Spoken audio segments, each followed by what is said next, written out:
Yeah, damn.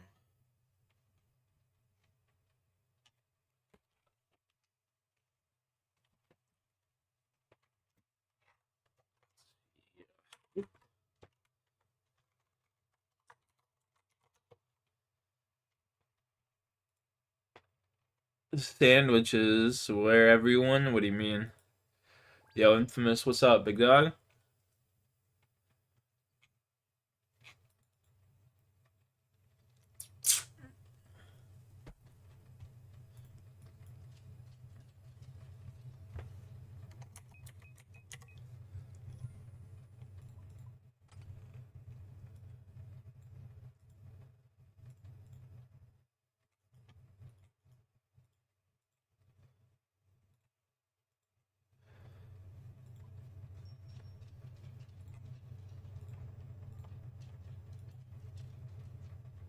There used to be a lot of people. Yeah, I mean, back when I played, like when I played zombies, I used to have like hundreds of people chilling. You know what I mean? I don't really play zombies too much anymore though.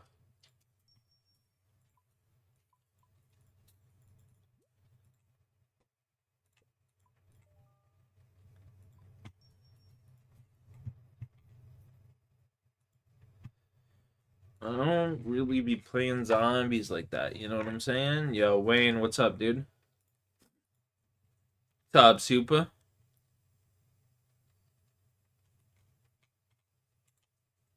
How you been? How you been?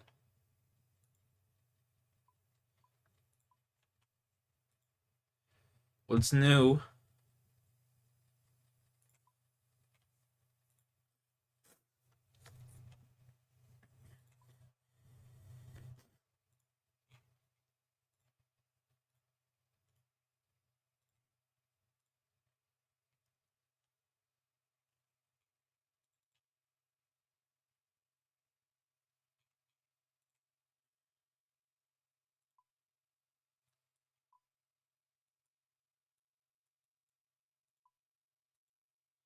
How you doing? How you doing?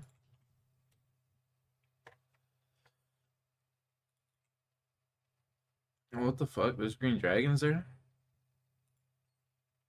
I never knew that before. What the hell?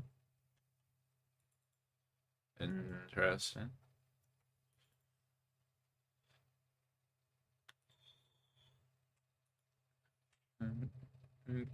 Baba Booey. Baba Booey indeed. Cheers. What's up, thug?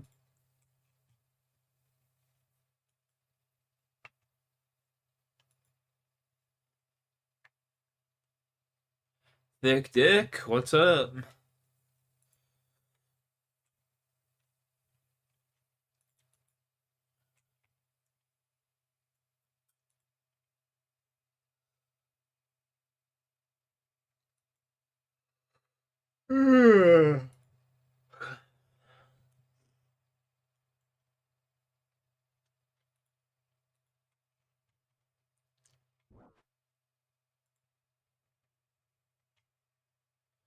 Dude, I came all the way up here and I didn't bring a fucking spade.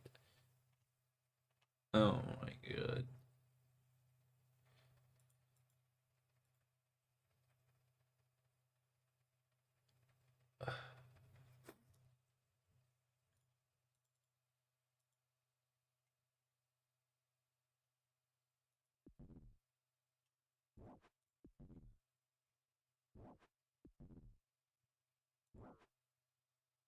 And this guy let this guy kill me here.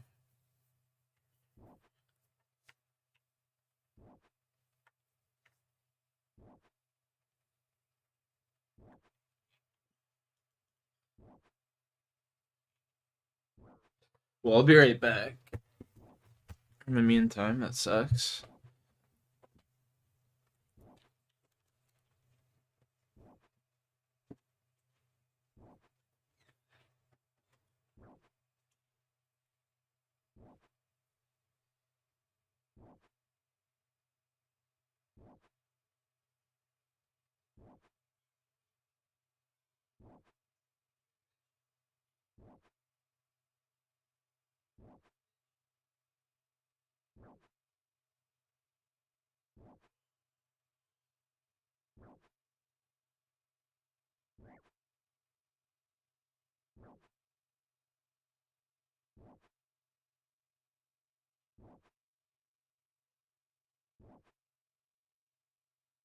Mom,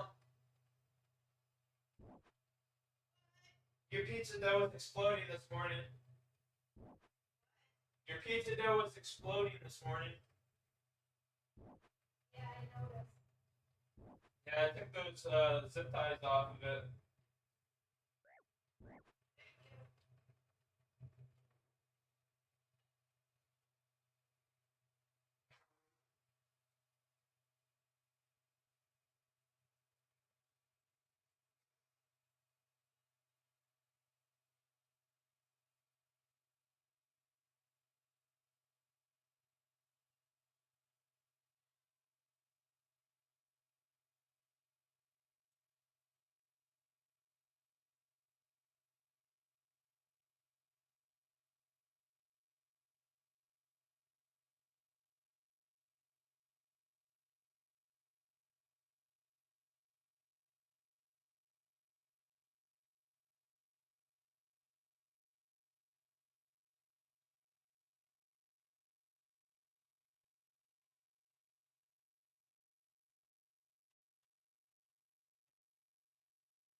There we go.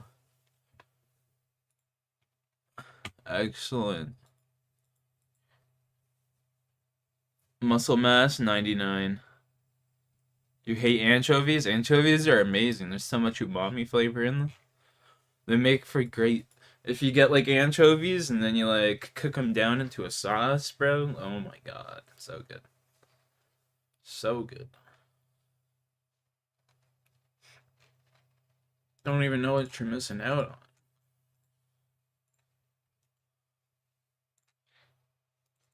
No, bro, it's fucked up. For some reason it didn't take the money out of my bank.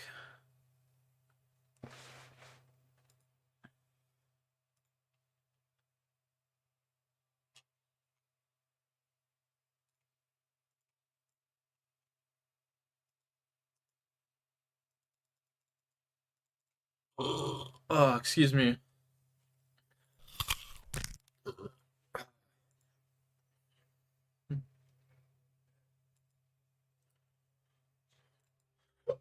On December 2nd, 2019, just days after celebrating Thanksgiving with family, Christine Holloway and her 14-month-old daughter, Vanessa, went missing. Parked on the street outside her apartment was Christine's new car, but she was not answering the door. Despite the freezing conditions, 2 windows were sitting open. The door was locked, but a light remained on. When officers forced entry, they made a horrific discovery. Oh, fuck. Dude, hush.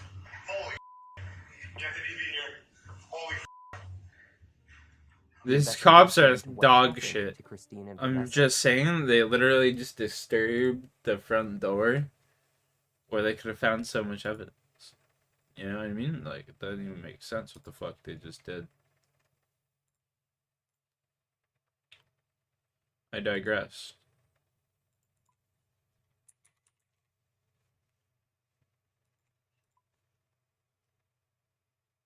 What content am I showing today? This is just some, like, true crime. This is just some true crime. We'll be watching some Apex in a little bit. Welcome to Just Thought Lounge. Once the Apex starts up. Has garnered national headlines for years. There's a lot that has been uncovered in this tragic case, and still, unfortunately, a lot left to question. Let's take a look.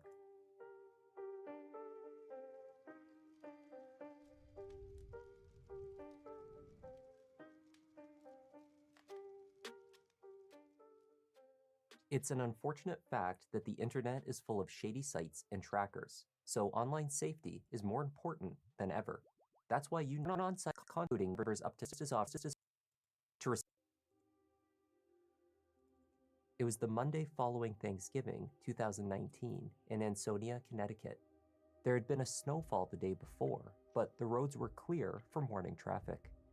At the Bright Morning Star daycare, Don't you just hate that when it snows and then the Anna next day Rosa it's all Clark clear? was growing It's like, fuck, concerned. man, I wish I could have The just head stayed on the teacher in ground. charge of her infant room, 43-year-old Christine Holloway, had not yet arrived.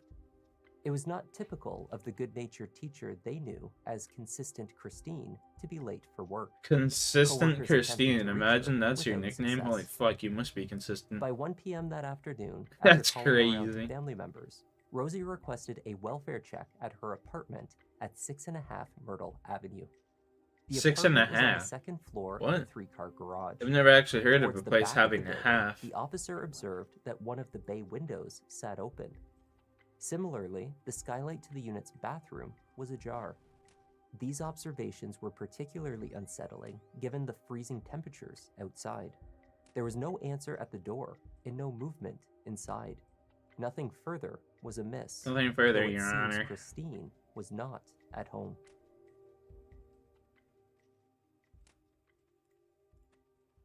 Christine was the mother to 14-month-old Vanessa, whom she shared with boyfriend Jose Morales. Jose had informed Christine's brother and sister-in-law that he saw Christine that morning around 7 a.m. as she left for work with Vanessa. Her work at the daycare meant that Vanessa could stay with her every day. She would not have made other arrangements for her care. Christine had met Jose on an online dating app. He had 2 children, Isaac and Isabella, from a previous relationship, who lived with him throughout the week in his mother's basement in Fairhaven. On the weekends, Jose stayed with Christine in Ansonia. Armed with these pieces of information, Officer Smith and Sergeant Guerrera of the Ansonia PD gave Jose a call. I have a girl here that's saying that she's the sister of Christina Holloway. All right. Is that Christina your girlfriend? Yeah. Okay. She's saying that she couldn't contact her all day today. She said that she talked to you today, and that you said you saw her leave this morning. I saw her leave early in the morning to go to work. That's about it. Who is she with when she left? 24th Street. The baby. Is that your baby as well? Yes. Jose had told Stephen and Jody that he last saw Christine that morning at around 7 a.m. as she left for work with Vanessa. To Smith and Guerrera, Jose altered this assertion, stating that he only spoke with her on the phone at that time. He had not seen her since they parted ways at his mother's house on Friday evening after spending Thanksgiving together. Oh, then that is, you guys both left her house together this morning. No, I talked to her. Okay, so you talked to her this morning. Yeah. At 7 o'clock when she was leaving for work. Yes. When's the last time you saw her then? Friday. That was not the only inconsistency. He told the officer that his girlfriend drove a 2002 gold Mazda Protege, except this vehicle was no longer registered to her. Roughly a week prior, Christine had replaced the Mazda with a black 2017 Ford Focus. Her family was aware of the new car. Indeed, it seemed Jose had helped her select the new vehicle at the car lot, an event he evidently had entirely forgotten. Find her because, like, everybody's concerned because they haven't talked to her. We're more concerned about, your daughter. Your daughter. How old's your daughter? She's 1 year old. What does she drive? Mazda Protege 2002. 2002 Mazda Protege. What color is it? It's gold. Gold. Yeah. Who has the Ford Fusion? Do you know? Or the Ford Focus? No, I don't know. Does she have another car, a black car? No, not that I know. Not that you know of. The conversation with Jose Morales was concerning. Officers returned to Myrtle Avenue and again knocked repeatedly on the door with no answer. While assessing the state of the apartment, officers canvassed the neighborhood, hoping to find someone who had seen Christine and Vanessa. Can you do me a favor? No one reported seeing them recently, Just close though that door. someone had spotted Here Jose we go. leaving the apartment earlier that day. They came out, they said no car was in the driveway, no car was here. She's a mother of a 1-year-old. She always shows up at work, she always contacts us. We haven't heard from her. This is really, really bad. We have a bad feeling. Talked to the boyfriend. Boyfriend says I haven't seen her. I haven't talked to her all day. I talked to her in the morning, but I haven't seen her. We just get to the house now. There's a couple windows open on the second floor, which is really odd because obviously it's freezing out. I had him do a neighborhood canvas. One neighbor said, "Hey, I saw him driving her car out of here this afternoon. I can't get into the house. I'm gonna kick in the door in a minute." Taking everything into consideration, officers opted to force entry into the home. We're gonna attempt to make entry. Did you get there's one or two plates on the token? Police department. Got me a little leprechaun hat. It's so adorable. Police department.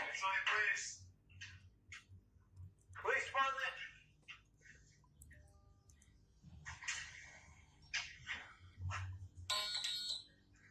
Oh shit! What?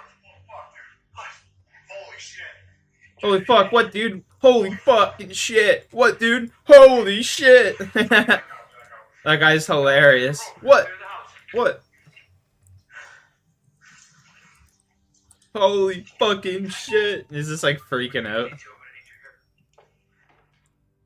Christine was found clearly deceased in the bathtub. Officers secured the scene and searched for baby Vanessa. She was not in the apartment with her mother. Vanessa was still missing.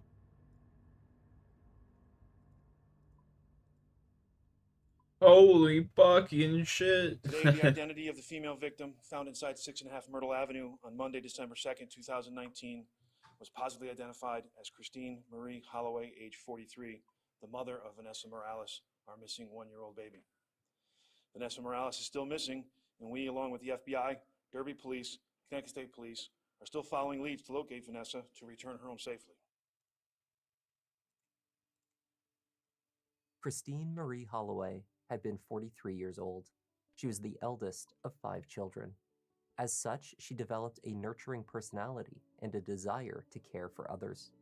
One of her greatest wishes in life had been to become a mother, a wish fulfilled when she welcomed her beautiful daughter, Vanessa, into the world.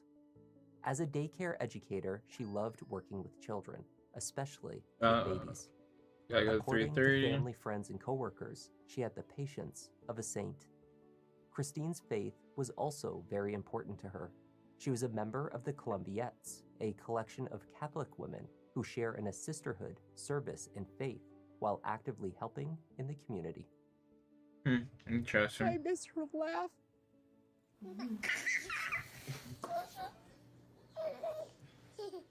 When I have to remove the pictures to clean, I break down. Because I should be holding them and not their pictures. No, well, she just obviously answered the Christine's question. The autopsy baby girl's found that her dead. death was caused by no less than 8 blows from a blunt object. A hammer was the most likely implement, though the murder weapon was not found in the apartment. She appeared to have been attacked and left to pass away on the landing, only feet from Vanessa's crib. Later, someone had undressed Christine and moved her into the bathtub where officers would discover her. By that time, she was visibly deceased. A lieutenant on scene described seeing Donnie an boy. internal organ Damn, move dude, her good from timing. I her was just lung. about to do that thing. The thing, Her you mother's know? time of death was estimated to be between late Saturday and early Sunday morning. There were strands of hair found in her hand, most likely pulled from her killer, as she fought for her life.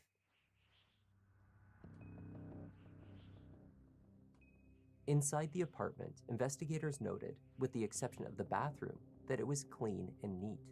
Scented candles had been lit. But when forensic teams from the Connecticut State Police began processing the scene, they found indications of blood on the walls, on the rugs, and many items centered around the area where Vanessa's crib was kept. The rocking chair, stuffed animals, and containers full of children's toys. That's the thing. tested positive for blood. That's that A thing. single Let's go. infant-sized Cheers, bud. pink crock was found amongst these items. The matching shoe was missing. There were obvious signs of a cleanup. Discolored wet rags were located in a bucket under the kitchen sink. When the drain to the sink itself was taken apart, forensic teams identified very fine bone fragments which were matched to Christine's DNA. Also curious was the overflowing recycling bin full of empty cans sitting on the porch, while inside another full bin was emptied Cheers. onto the floor. It contained over 12 cans of beer, amongst another dozen water bottles. There was no alcohol found to be in Christine's system upon her death. The teacher and mother was not a drinker. As the swabs from these stained items were tested, a definitive DNA match could not be obtained, though logic dictated that Christine was at least one of the contributors to the samples taken. There were no matches to little Vanessa. The family would like to thank all the law enforcement agencies involved with searching for my baby niece, Vanessa Morales. My name is Anna. I'm Vanessa's aunt. We, the family, would like to ask for everyone in our communities and beyond us to help bring baby Vanessa home safely. Anyone with any information on her whereabouts, we beg of you to please contact Ansonia Police Department or call the FBI tip line 203.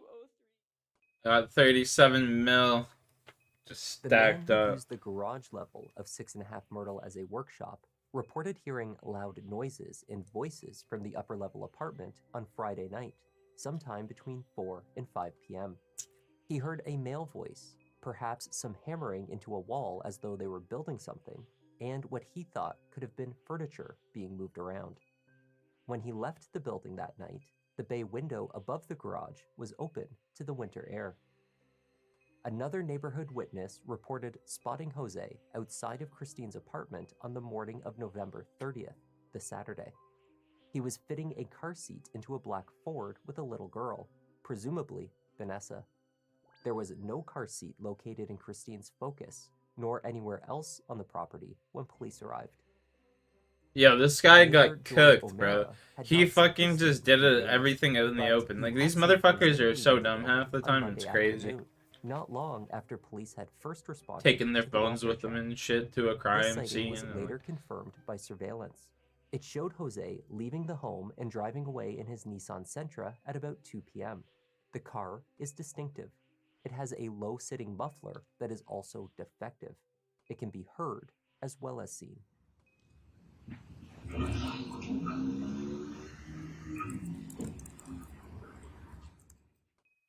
Investigators began compiling surveillance from homes on Myrtle Avenue, West Street, Mott Street, as well as across the way at Cottage Road, where a camera gave a clear view to vehicles traveling to and from Christine's apartment. off It's of so West Street. fucking retarded how many houses have It cameras would and take shit now. days to piece together. It's In the fucking meantime, unbelievable. they had a witness who placed Jose Morales exiting the apartment after they knew Christine to have been dead inside. He had already provided inaccurate, if not overtly deceptive answers to officers over the phone, and he showed a suspicious lack of concern for his missing girlfriend and baby daughter. Jose was located at the home of his mother, Lydia de Jesus, and stepfather, Marcos Garcia. He was brought into the station for questioning. At that time, Jose was told only that Christine and Vanessa were still missing. During the 38-minute ride to the station, the 43-year-old spoke about how nice the police car was. He commented on how he lived a sober life, how he did not do drugs and rarely drank. He did not ask about his daughter. When the interview commenced, Jose downplayed his relationship with Christine. They were not very serious, he said, and only in regular contact because they shared Vanessa. We're not that close. It's like we have a baby, but it's not like she my girlfriend. Like helping her out a little bit. Yeah, no, so we didn't know with the baby. So they're I hope it a bit, pay the bills, be nice to the baby, bro. That's your kid. The fuck? I mean, obviously he killed his kid and shit, but like he don't really care like that. But like, damn, that's crazy. He stated that he last saw Christine and Vanessa on Friday night when they left his mother's house after staying there for a few days over Thanksgiving. From there, he went to the home of a friend named Hector, and they traveled to Bridgeport. Initially, at least, Jose was unable to provide Hector's last name or his address. Over and over again, Jose insisted that he had no idea what had become of Christine or their daughter. He became Eric, my indignant, man. questioning Eric, why Eric, his Eric. How sponsor you was not doing, also buddy? at the police Hope station life's treating you undergoing well. questioning. I mean, because if someone came to my house and said, Vanessa's missing, and it's not with 1-year-old daughter. I'm worried. That's why I keep trying to call my kid. It was there the whole ride here. You talked about everything but her. The whole ride here, you didn't talk about a 1-year-old daughter that's missing. I don't get that. And the only reason you're here is to find her, is to help us find her. All right, so where is she? I don't know. Do you know where your daughter is? No, I don't know where my daughter is with Christine. So where's Christine? After just over 40 minutes, Jose decided to leave. Investigators, still compiling evidence from the scene, the vehicles, and neighborhood surveillance, were unable to formally arrest him at that time. They did insist upon taking his clothing for testing. Jose was not impressed. Hold on a second, hold on. You were going? No, you guys are taking me home. Yeah, we're taking you home, but we're taking your clothes first. Why? As he removed his shirt, a small bruise was visible on his right chest. Where did that come from? I don't know. What about that? Where did that start from? Detectives also noted abrasions on the knuckles of both of his hands and faint scratches on both arms. His face appeared swollen and red on the right side. On the black sneakers Jose had worn to the police station, they identified staining, in addition to a tissue-like material which was sent for testing. He left without providing any useful information for the search for Vanessa. He had also not been informed at that point that Christine had been found murdered.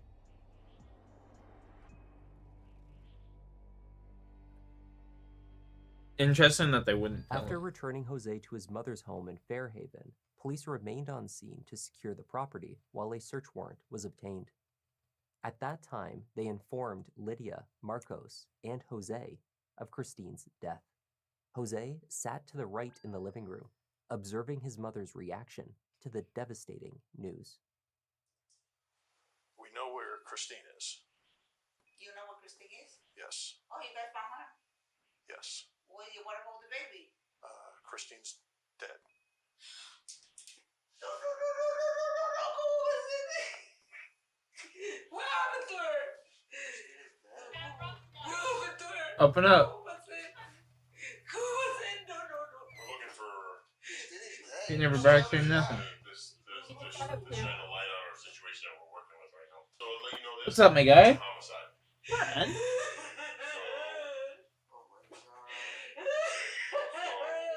We are looking for all the help we can get. The search for Vanessa was time-sensitive. Law enforcement used what was at their disposal to pressure Jose for information. In this case, that pressure came from his parents. We can't find the car that he says she's always driving. But we know where the car is that you say that she's driving. The new one? Yeah. What's up? When I asked you about her buying a new car, you said you knew nothing about No, it. I know about it. Well, why did you say you didn't know anything I about it? know about it. No, Jose, where you was today? Jose, we also just took your car. The car is gone? Yep. Marcos then began asking Jose directly where his daughter was. Displaying little emotion to this point, Jose then began to insist emphatically that he had no idea what happened to his girlfriend or their daughter. I don't know. What you want me to come up with an idea, make something up? What you want me to think? What you want me to say? To just invent a situation? I don't know. What were you You doing guys after? have to break the door in there to get in? You broke the door to get in? Why don't you tell us the story if you want to say something? investigators learned from Lydia and Marcos that Jose left their home on the Friday evening at the same time as Christine. She in the Ford Focus. He was driving his Nissan Sentra with the loud muffler. Jose claimed he was not with Christine, but with his friend Hector. At that point, Hector. his mother reminded him that he had a FaceTime video call with her that weekend from Christine's home on Myrtle Avenue. At first, he claimed he was using Hector's phone for this call, then corrected himself. He made the call with his iPad, he said. I was at Hector. When? How does he not know where he was yesterday? It's not even 24 hours later. How does he not know that? I say I was at my boy Hector. No, you weren't, because you were leaving the house at 1:49. We have him on video leaving the house, and we also have a witness saying he was there. Today? On video? Monday. I was at his house. On Monday. I was with him. On Monday. The weekend. No, Monday. Well, you just said you were with Hector on Monday. You said, I don't remember what I was doing on Monday. I was with Hector on the Hector. weekend. The weekend. What about Monday? They're asking about Monday.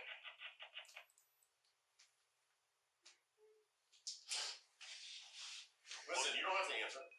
You can do whatever you want. You can leave. Well, I'm here, and you are putting up a lot of walls. It's not that a lot of walls. Yeah, but Maybe my brain is messed up. Maybe I'm not. Maybe my brain's messed up. Okay. I can understand that. You have a lot of stress in your life? Yeah, I have no job. Okay, so I'm broke. I live with my parents and my kids. And you got 3 kids, and you're trying to support the 3 kids. I can't.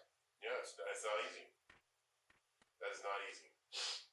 Yeah, and you should be the one supporting your parents, but you can't right now because that's how hard it is. And you just lost your job a few months ago. I understand all that. You know, that puts people in the wrong mindset. No, right? it's not.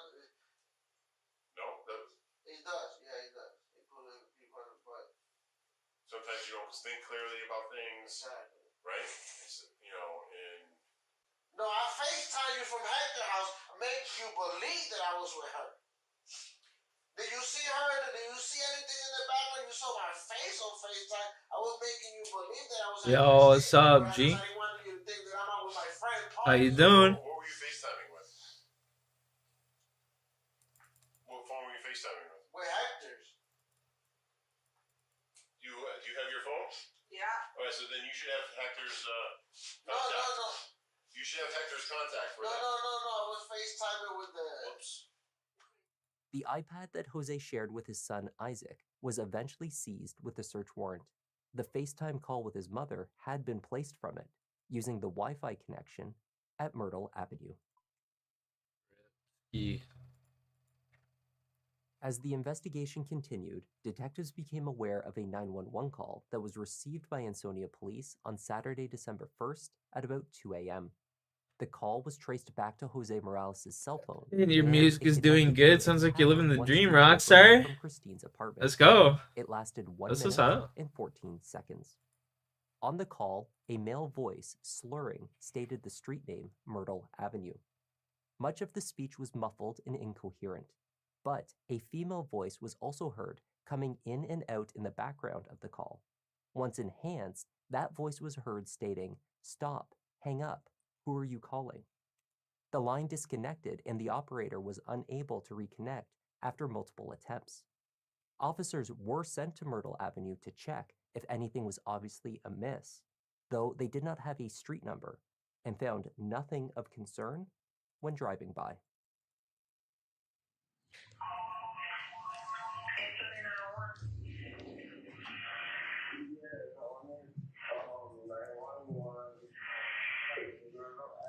What number house on Myrtle Ave? Where are you on Myrtle Ave? Where are you on Myrtle Ave? What number?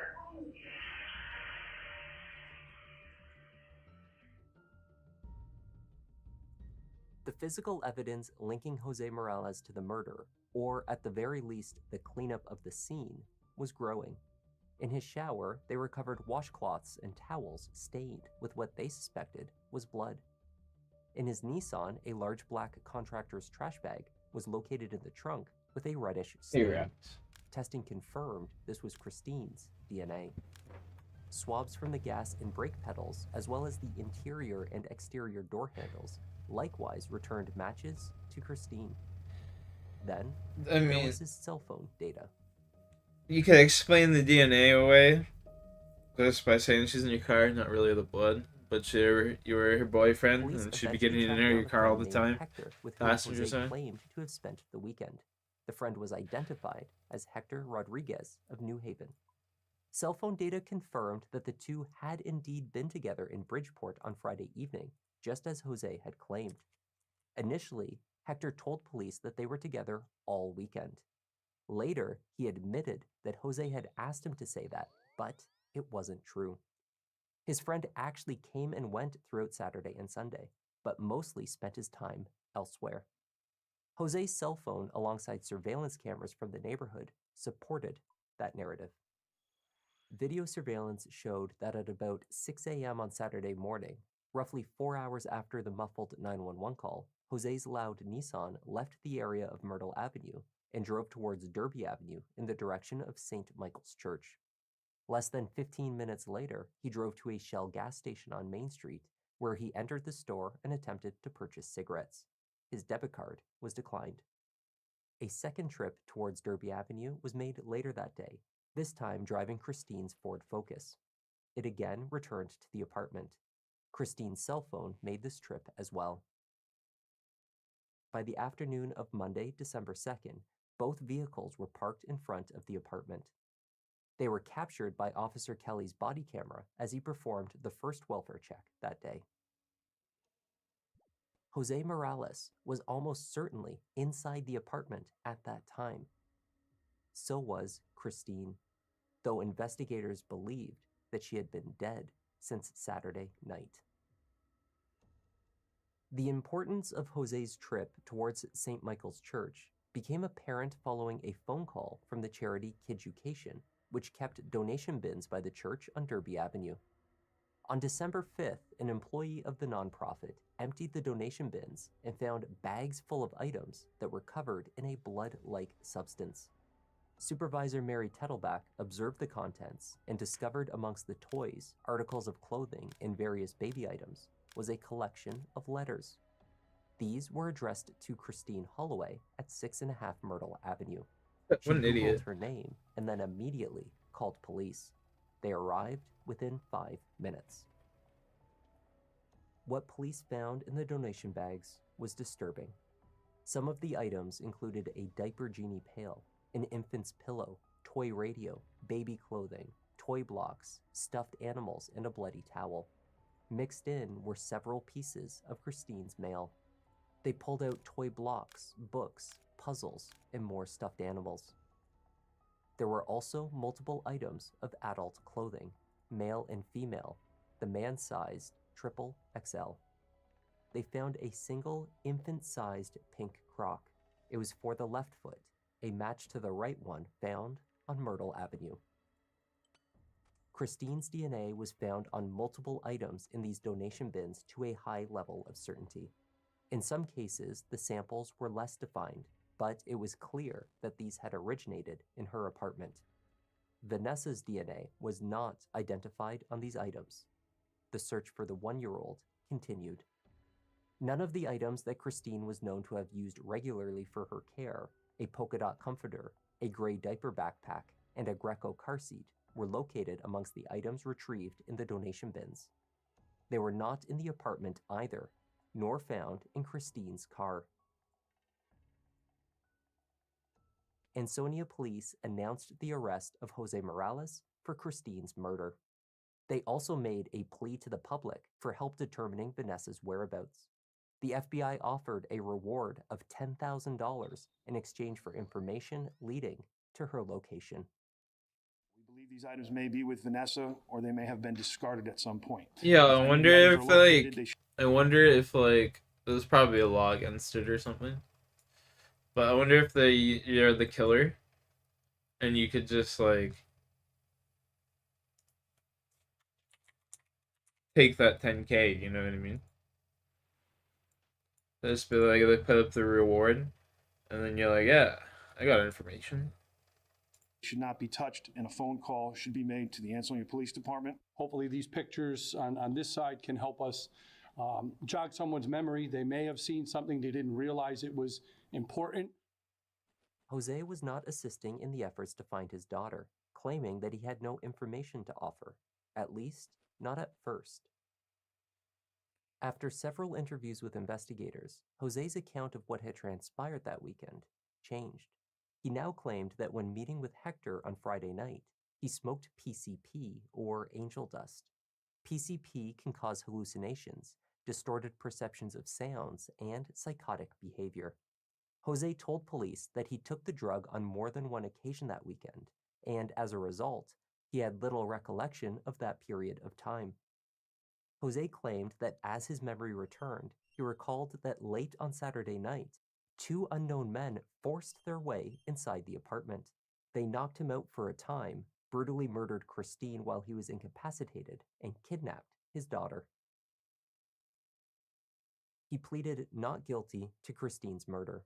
He was also charged with tampering with evidence for the cleanup of the scene.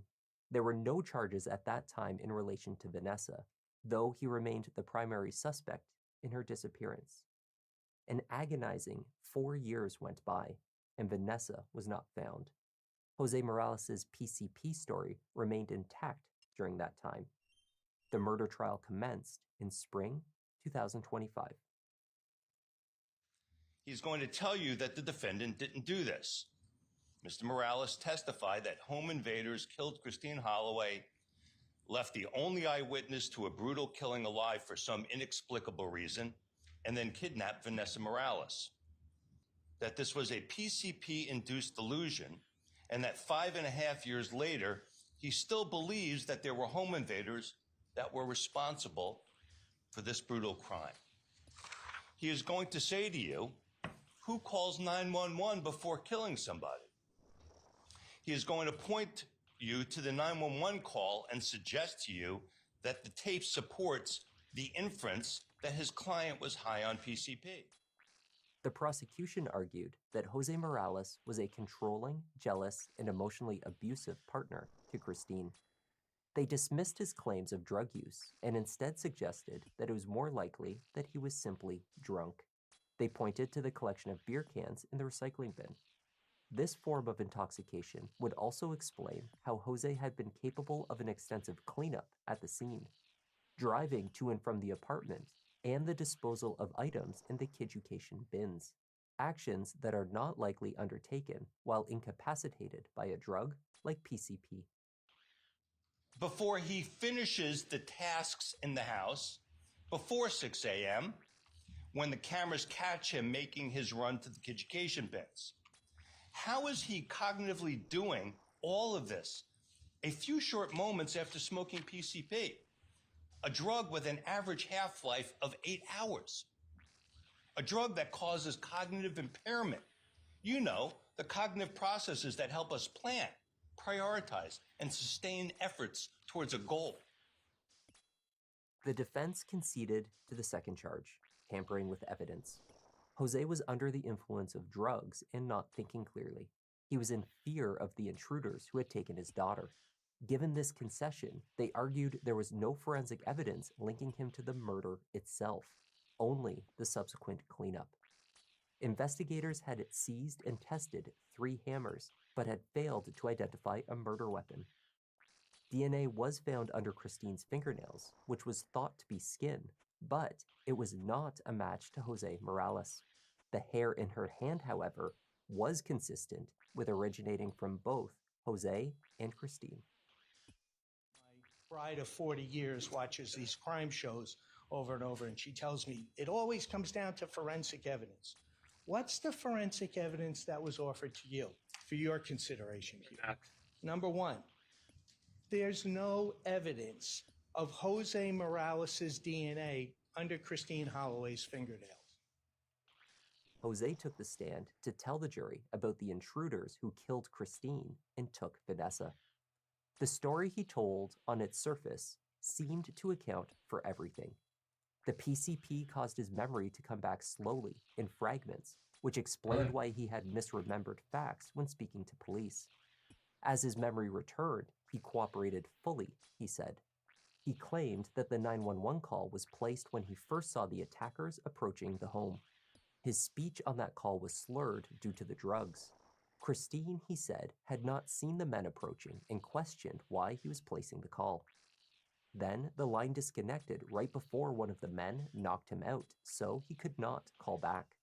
Jose used a diagram of the apartment as an aid as he explained to the jury how he saw the men approaching the house while he was in the bathroom. I tried to work my way out the bathroom to close the front door, but because I was so intoxicated, I couldn't really move. So I made it to where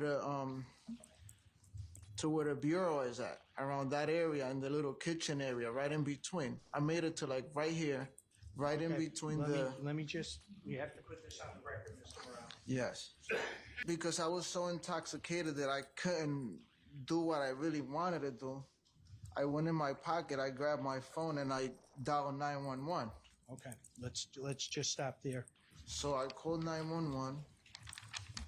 I don't know how much time went by. Seconds. I felt hit. I got hit on the right side of my face. I lost my balance. I already had no balance to begin with. I lost my balance. I fell. I tried to lean on the little kitchen island. I couldn't get to it because I was not that close to it. So I fell. I got on my floor, on my knees and my hands, and I got hit right around my chest area. I stood there, laid out on the floor, high. Despite his intoxicated state at the time of the murder, Jose was able to recall events moment by moment. He specified the movements made by Christine, those of the intruders, as well as himself as the attack occurred. At the same time, I'm listening, but I'm on the floor and I can hear that there's a struggle going on in the bed area. There's a fight. I hear screams. At the same time, I hear that somebody leaves their apartment. I see that somehow Christine got away from whoever it is that she was fighting with and tried to run out the apartment. Wouldn't be crazy if this guy's actually telling the truth, The though. guy that left the apartment with Vanessa. How's your day been, Jackie boy? My day's been The alright. guy Just, that you she was know, struggling with enjoying my was time. chasing My her. time off. She's put. Can you put the diagram? Yeah. What do you want to say? The one inside the apartment. Running towards the outside of the apartment, she either tripped or collapsed. By the half of her body's on the towel, the other half of the body's on the carpet. I tried to do something, but I can't because I'm stuck. I'm PCP and I'm stuck. He looks at me, he points at Christine with the crowbar, and he said, Objection. Being offered for the effect it had on the jury. There's an exception. Objection, Your Honor. It's self-serving. Completely self-serving. Objections by the state were prevalent throughout Jose's testimony. He struggled to avoid making statements of what others had said or thought within his narrative. One statement was allowed on the record as an exception. He claimed that one of the men threatened him, and that threat explains why he did not go after his daughter. It explains why, according to Jose, he cleaned up the scene instead of going to the police. Makes sense. Just one question to answer. When we broke, you said that the man that was in the apartment said something to you. What did he say? he said to me, he was standing there, he was pointing at Christine. Objection, Your Honor, it's non-responsive. Mr. Morales, what did he say to you? He said that if I call police, the same thing that happened to Christine will happen to my daughter. Okay, just stop right there.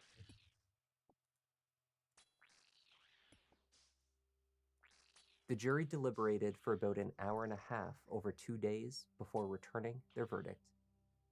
Have you find the defendant as to the crime of murder? Guilty. In docket number AAN-CR 20. Jose Morales' sentencing date was set for July 8, 2025. He faces up to 65 years in prison. As of the publication of this video, he has made no further statements about the whereabouts of Vanessa. You would assume under those circumstances that he's going to get a very high sentence. Then, because there's a dead body, but there's most likely two bodies, and one of those we don't, tragically, obviously, we don't know where that body is. It is in the state's interest to know that information. So one would assume that if he got a very high sentence, like the full maximum, that he may be given an offer from the state's attorney's office to commute some of that sentence, post-judgment, of course, if he provides some information about the whereabouts of the one-year-old. Some legal experts have speculated that Jose, if he had been in a hallucinated state at the time of the murder, may in fact have no memory of what happened to his daughter. Christine's family disagreed. Do you think Jose Morales knows where she is? I absolutely do. He's basically the last person to be known with her. I truly and honestly feel, and this is my personal feeling, she's not in the U.S. Christine's family has stated that they are happy with the verdict and are now placing all of their attention on finding Vanessa. The National Center for Missing and Exploited Children released an age-enhanced photo. In the Nah, that spring of kid's dead, 2025, bro. Vanessa Morales would be almost 6 years old. Unfortunately to say, I think that kid's dead, you know?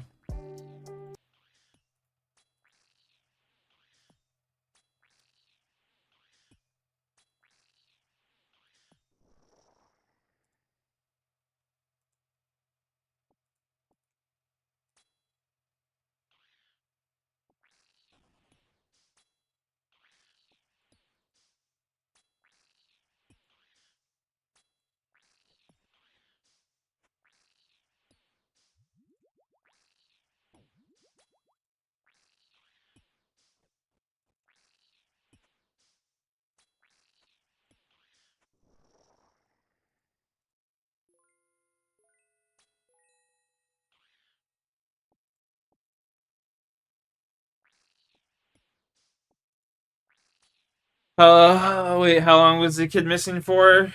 4 years.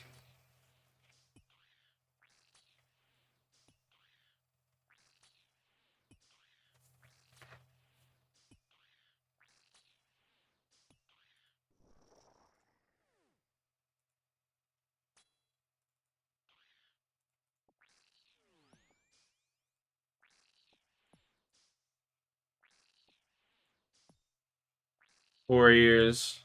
Definitely not alive. Especially for a little kid, you know what I mean? Like, I don't know. I don't see it. Brother, On I'm October just 8th, getting 2022, at about so many 7:30 videos. a.m., 55-year-old Angela Pritchard was arriving for work at the Mississippi Ridge boarding kennels off of Highway 52. So many in videos Iowa. are uploaded 9 today, minutes holy later, shit. at 7:39 a.m., the Bellevue Police Department received this phone call. 911, where's your emergency? Please, get out of here. Just, I have customers coming in. Please. 911. Please get out of here. Okay, where are you at? Ma'am, where are you at? Ooh. And The phone call suddenly disconnects. Fortunately, an officer just so happens to be nearby, so he heads straight to the kennels. The property has 3 buildings, a house at the north end, a house at the south end, and the kennels right between them. Aware that there might be an active shooter inside the kennels, the officer decides to park behind the south end house so the shooter isn't alerted by his presence. Law 721. I'm approaching the kennel now. I do see one vehicle out front, one vehicle. As he walks up to the kennels, he can hear a choir of barking dogs. I don't like this. The officer momentarily retreats, hesitant to enter without backup. How far out is my assistant? But realizing there's no time to lose, he finds the courage to enter the building. What a G. Absolute legend. As he calls Angela's name, another officer arrives at the scene. I don't know what we got here, but he said possible shots fired. Law Center 21, we are going to enter the building. The officer inches his way down the hall, gun in hand, and at this moment, a pool of blood enters his sight. In the bathing area of the building, Angela was lying face down, unresponsive. They flipped her body over, and a large close-range shotgun wound to her chest was revealed. What could have led up to such a barbaric attack? And more Obviously a importantly, crime of passion. who was responsible? 911. I feel. Okay, where are you Sounds at? like she knows the guy, you know?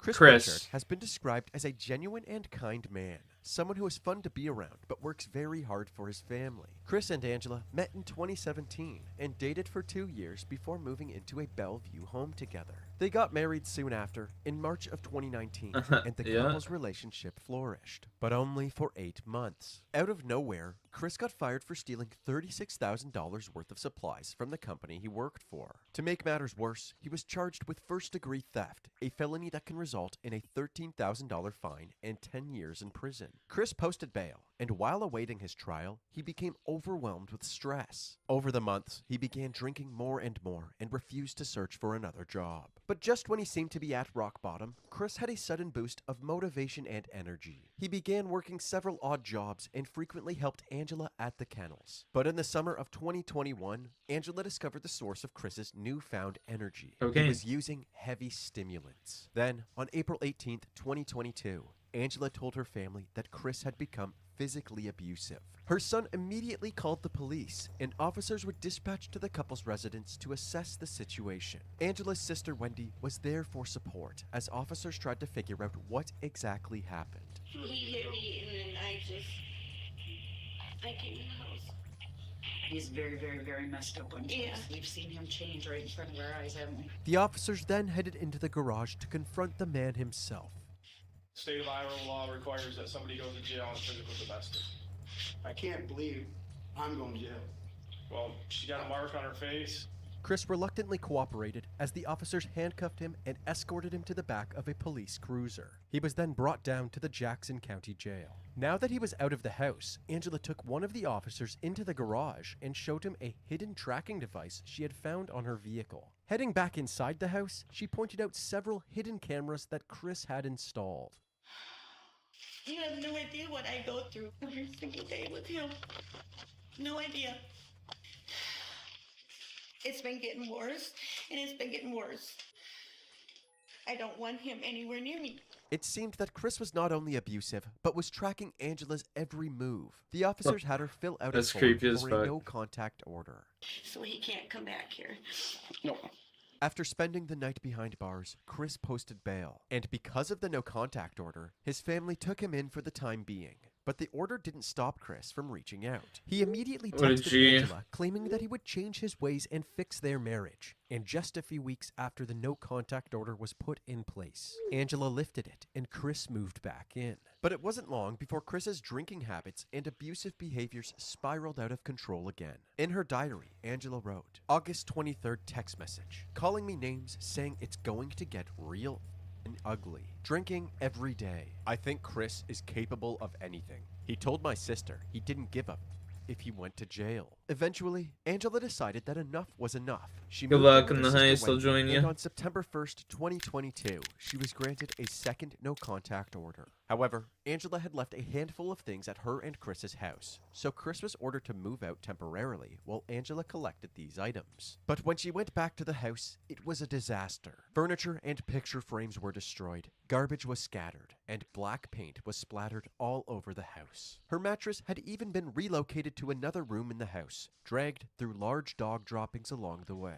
Also, in an attempt to scare Angela further, a plethora of guns were scattered throughout the house. In Iowa, no contact orders require authorities to confiscate any guns during an ongoing abuse case. But Bellevue police did no such thing with Chris. Throughout the rest of September, Damn, I mean, the there's acts a of lawsuit psychological right there for warfare the continued. family. On September 15th, he was arrested for sending more texts to Angela because they violated his no-contact order. But within 24 hours, he had posted bail as usual and was free to terrorize her more. He would drive by her house several times a day, violating the no-contact order each time. On one occasion, Chris pulled up next to her at a gas station and just stared at her. When she reported it to the police, they told her, "It's a small town. You will have that." The creepy behavior from Chris didn't stop, so Angela filed police reports over and over. Although the Bellevue Police Department said they would handle it, they didn't seem to 90,000 be taking any XP. real action against Chris. For example, Oh, 7 you days before Angela's murder, on October 1st, 2022,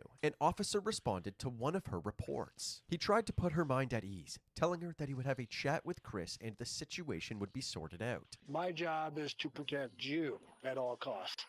Because right now, I guarantee he's not thinking straight. No, not at all. That's my biggest fear. That's my department's biggest fear is he's going to try to hurt you. But despite all of this foresight, nothing was done to prevent Angela's murder. We got lady down, lady down. Scene clear, scene clear. As the officers cleared the building of any threats, they noticed a trail of blood drops leading toward one of the kennel exits. An all-points bulletin was put out to alert law enforcement within the area that a suspect was at large.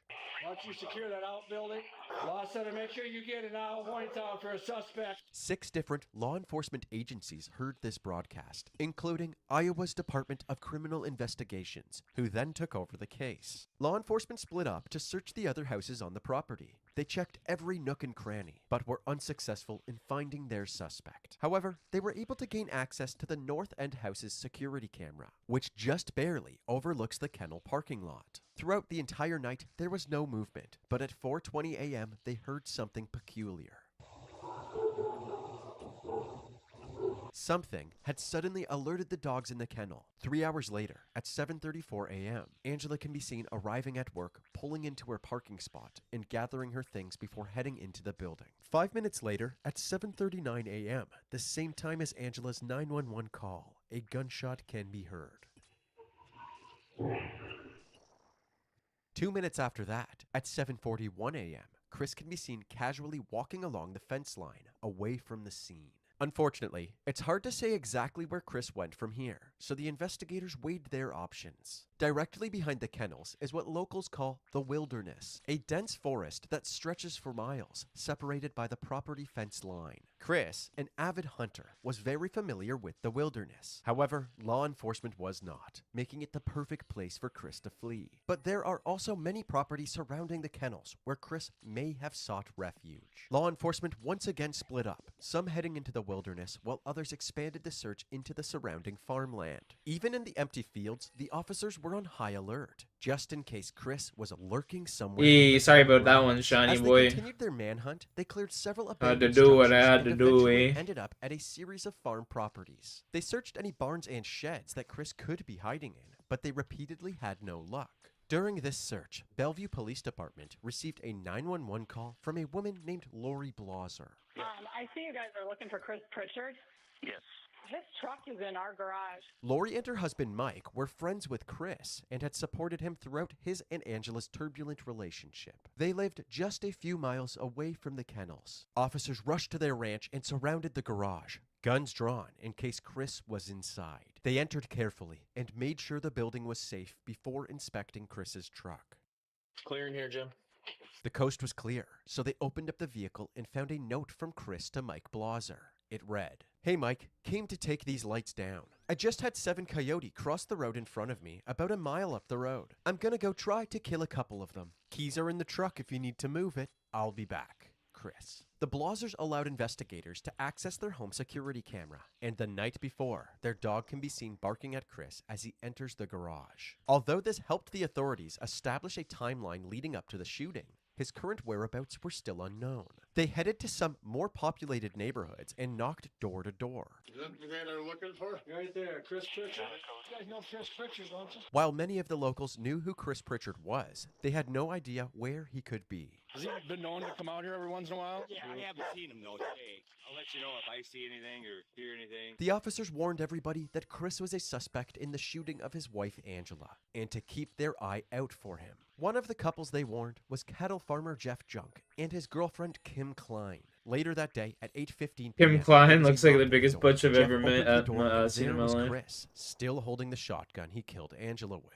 He handed the gun over to Jeff and told them that he had been running from the police and their dogs all day. Jeff then confronted him about the shooting, and Chris responded with, "Oh yeah, how's she doing?" They told him she was dead, but he essentially had no reaction and started making small talk. Jeff and Kim had no choice but to play along until they felt it was safe to call the police. So they invited him inside and acted like nothing had happened. They told stories, laughed, and drank together for the rest of the evening, as you can see in this photo taken by Kim.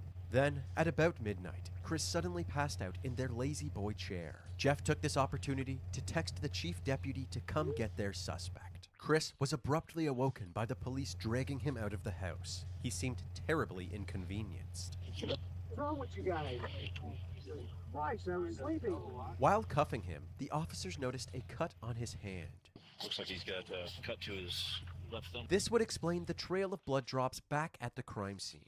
Yep, I think we're good to go in then. While Chris was being transported to the Jackson County Jail, the investigators gathered any evidence that Chris had brought into the house. This included shotgun ammo, loose change, a utility knife, torn up jeans, the 20-gauge shotgun itself, and Angela's bank cards and phone. Chris arrived at the jail and was escorted out of the cruiser and into the building. He was clearly exhausted after a long day of running from the police. He waddled his way through the jailhouse, looking more like a scared, wounded animal than a cold-blooded killer. The officers threw him in his cell, and Chris was able to get a few more hours of sleep before he was awoken by the lead detectives, Special Agents Dustin Henningsen and Ryan Kedley. They brought him into a I literally quiet just told him room to fuck off from Chris sleeping. gave them his side of the story about what had happened at the kennels. She said, you gotta leave now or I'm gonna call the police. Well, I said, I just want to talk. And she shoved me. And I hit the cabinet. The gun, I don't know what the gun hit, but it went off. Chris told several versions of this story throughout the interview. First, he said that they got into an argument and Angela shoved him. As he fell back into the cupboards, he accidentally shot her with the gun. It looked like it hit her in the arm. How would you die from that? Then he said the gun was leaning against the cupboard, and as he left to grab a bag from another room, the gun fell and somehow misfired. However, according to the medical examiner, the gunshot had a downward trajectory, meaning the shooter, aka Chris, had to have been holding the gun when it was fired. But you don't need a medical examiner in order to conclude that Chris had intentionally killed her. You show up at a place where you know she's going to be. You've got a gun with her. You know you've got a no contact order. An argument breaks out. She calls 911. She winds up dead. This wasn't just some accident. Despite common sense working against him, Chris continued to insist that he loved Angela and would never do something like that on purpose. But if it really was an accident, why did he proceed to steal her phone and bank cards and then abandon her at the scene to die? I would have loved to have stuck around with Angie and her temper. I thought maybe he didn't even really hit her that bad because she was yelling at me like she wasn't even hurt. This statement is a blatant lie. In the 911 call, Angela goes completely silent after being shot. Okay, where are you at? Ma'am, where are you at?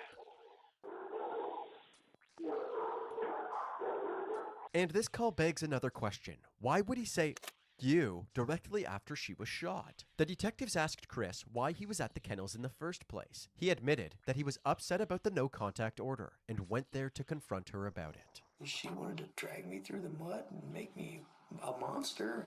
Chris refused to give a full confession, but thankfully for the detectives, he did admit to shooting Angela one way or another, fleeing the scene, and also provided them with a crystal clear motive: anger regarding the no contact order. The detectives had everything they needed, so they wrapped up the interview and Chris was charged with the first-degree murder and robbery of Angela Pritchard. On new information tonight, a man out of Bellevue has been charged with first-degree murder in the death of his wife after admitting to law enforcement he shot her and later left the scene. At his arraignment, Chris pled not guilty to his charges. His bail was set at $1 million, an amount he could not pay. On February 7th, 2024, his trial began. The prosecution laid out the timeline of events leading up to the shooting. It just so happens that on October 7th, the day before the shooting, Angela's second no-contact order against Chris became permanent. The prosecution suggested that this caused him to snap, and he devised a plan for revenge, taking several steps to cover his tracks. The white pickup truck the investigators found in the Blazers' garage wasn't actually his. He borrowed it from a friend so that he didn't have to take his own vehicle. He stowed the truck in the Blazers' garage, and after spending some time in there doing who knows what, he trekked in the middle of the night through the wilderness all the way to the kennels, where he snuck into the building and laid in wait.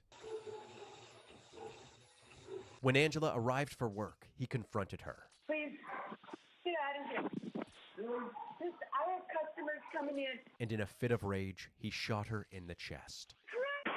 He then stole her belongings and fled the scene. Despite the mountain of evidence against Chris, Why steal her his shit, defense though? claimed that the It investigators doesn't make had rushed to prosecute him. They believed that there was zero conclusive evidence pointing to Angela being killed intentionally. The trial lasted for 4 days, and after jury deliberations, they came back with a verdict. Chris Pritchard was found guilty for the murder of his wife, Angela. Watching from the gallery, her family was overwhelmed with emotions. On March 22, 2024, during Chris's sentencing hearing, Angela's sister Wendy gave an impact statement. She said, "No words can fill the void we all have in our lives now, but knowing Angie got the justice she deserves will help." Angela's father also gave a statement in which he spoke directly to Chris, calling him a dog and a coward. Following the family's impact statements, How ironic that he calls him a dog when his daughter worked at a kennel to save dogs. Chris was also given an opportunity to speak. He told the court, "I want to tell the family how sorry I am. I did not go there to hurt Angie that morning. I am so sorry this happened, and I really wish it wouldn't have." Chris was sentenced to life in prison without the possibility of parole. Although Chris was now locked up for good, he wasn't the only one that Angela's family wanted to hold accountable. The In police? April of 2024, they filed a lawsuit against the Bellevue Yeah. Police Chief Dennis Schroeder, officers Ryan Cloft and Shelby Mutzel, and the city of Bellevue itself. According to the lawsuit, when Chris repeatedly violated Angela's no-contact order, the police did not enforce this order despite knowing that Angela was in danger. This is because the officers were close acquaintances with Chris. They claimed that the negligence of the department put Angela's life in danger by enabling and fostering Chris's ability to murder her, and she may still be alive today if the officers had actually done their job. But in October of 2024, Chief Judge C.J. Williams of the U.S. District Court dismissed the family's lawsuit, That's writing that crazy. he was skeptical that more aggressive conduct by the officers would have changed anything. The judge said, arguably, one could equally You could literally fucking arrest the guy based on the fact that he's breaking a fucking contract. that it was the officer's arrest of Christopher for violating the no-contact order that angered him enough to kill Angela. The judge also Yeah, so said you that the lock him up. relationship Wait, between what? Chris You lock him up. You know what I mean? You lock him up. Make sure you don't get bail. and the officers was a far cry from a friendship. But Angela's family wouldn't go down without a fight. If They he continues- refiled the lawsuit, and What? during a hearing in December of 2024, they shared additional evidence with the court. Emails show that 9 days before Angela was murdered, Chris was supposed to turn himself in after breaching the no-contact order. But he was a no-show, and an arrest warrant was issued. Strangely, there was zero effort from the Bellevue Police Department to execute this warrant. The officers claimed that they had no idea that Angela was in danger, but Chief Schroeder was the same officer from this body cam we showed earlier. My job is to protect you at all costs. That's my biggest fear. That's my department's biggest fear is he's going to try to hurt you. Clearly, the department was well aware that Angela was in danger. Additionally, during the initial lawsuit, the other two officers claimed they were not customers of the Mississippi Ridge Kennel. But according to receipts, they were customers there and even received discounts. The family's attorney, David O'Brien, was optimistic that this new evidence would sway the judge's decision. Our ideal outcome would be just But there's no way they don't win this, right? Unfortunately, not even the new evidence could sway the judge's opinion. In Bro, January of that's some crooked motherfucking shit right there, bro. This motherfucker right here is crooked as fuck, bro. Just pray if you're ever in the States, you never get this guy as your judge. That guy is crooked as fuck.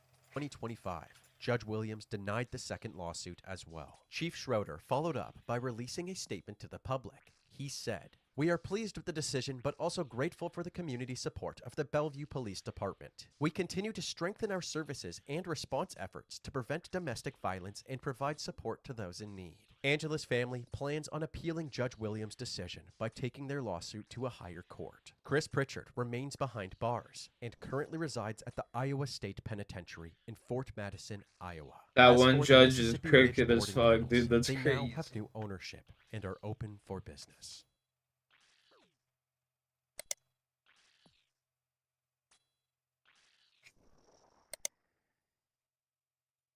That's nuts.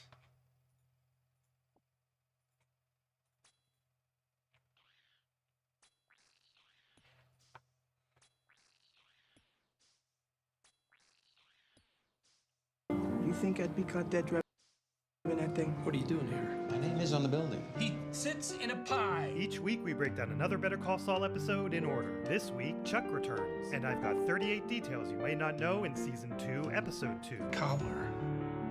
Rebecca Bois, who's that? We don't know yet, but Bois was chosen because it's writer Jennifer Hutchison's great-grandmother's maiden name.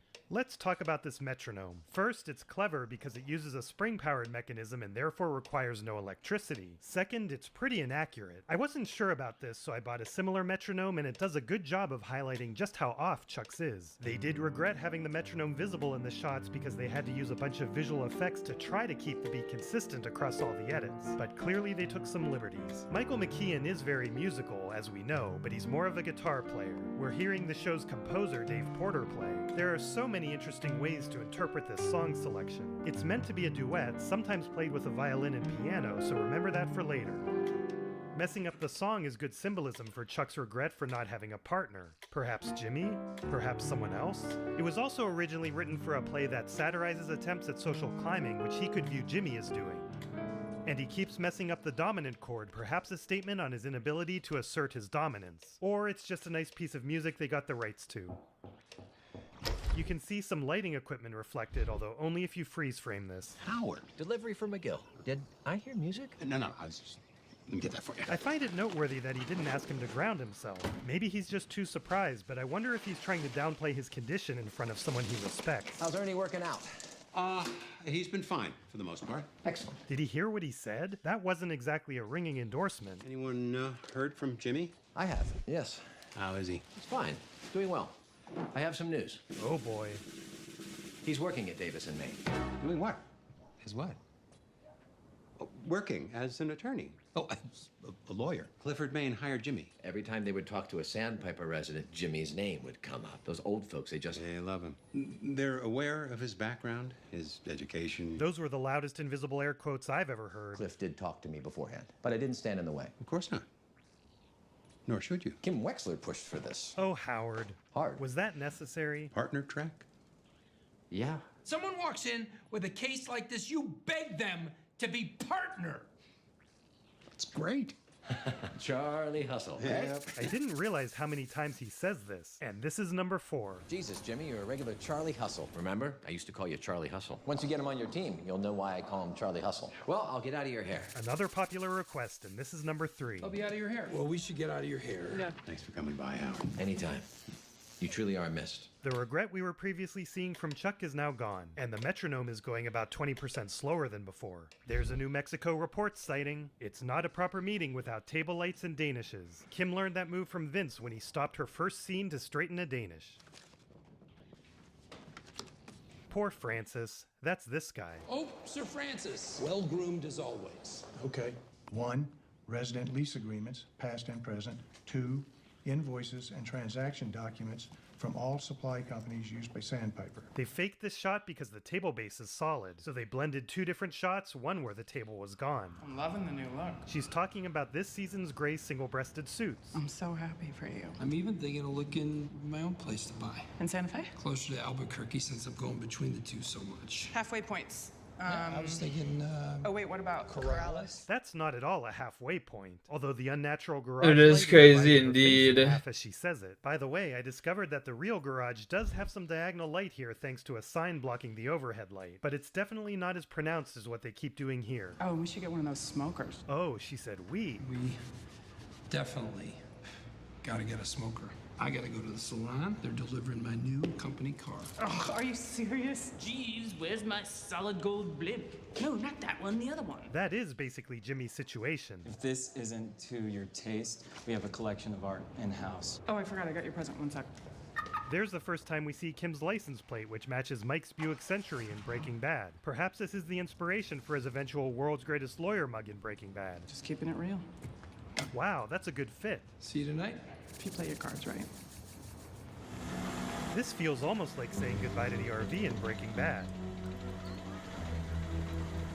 This extra in the green shirt walks by, but when we cut to a wide shot, they're nowhere to be found. What do you think, ladies? Bingo!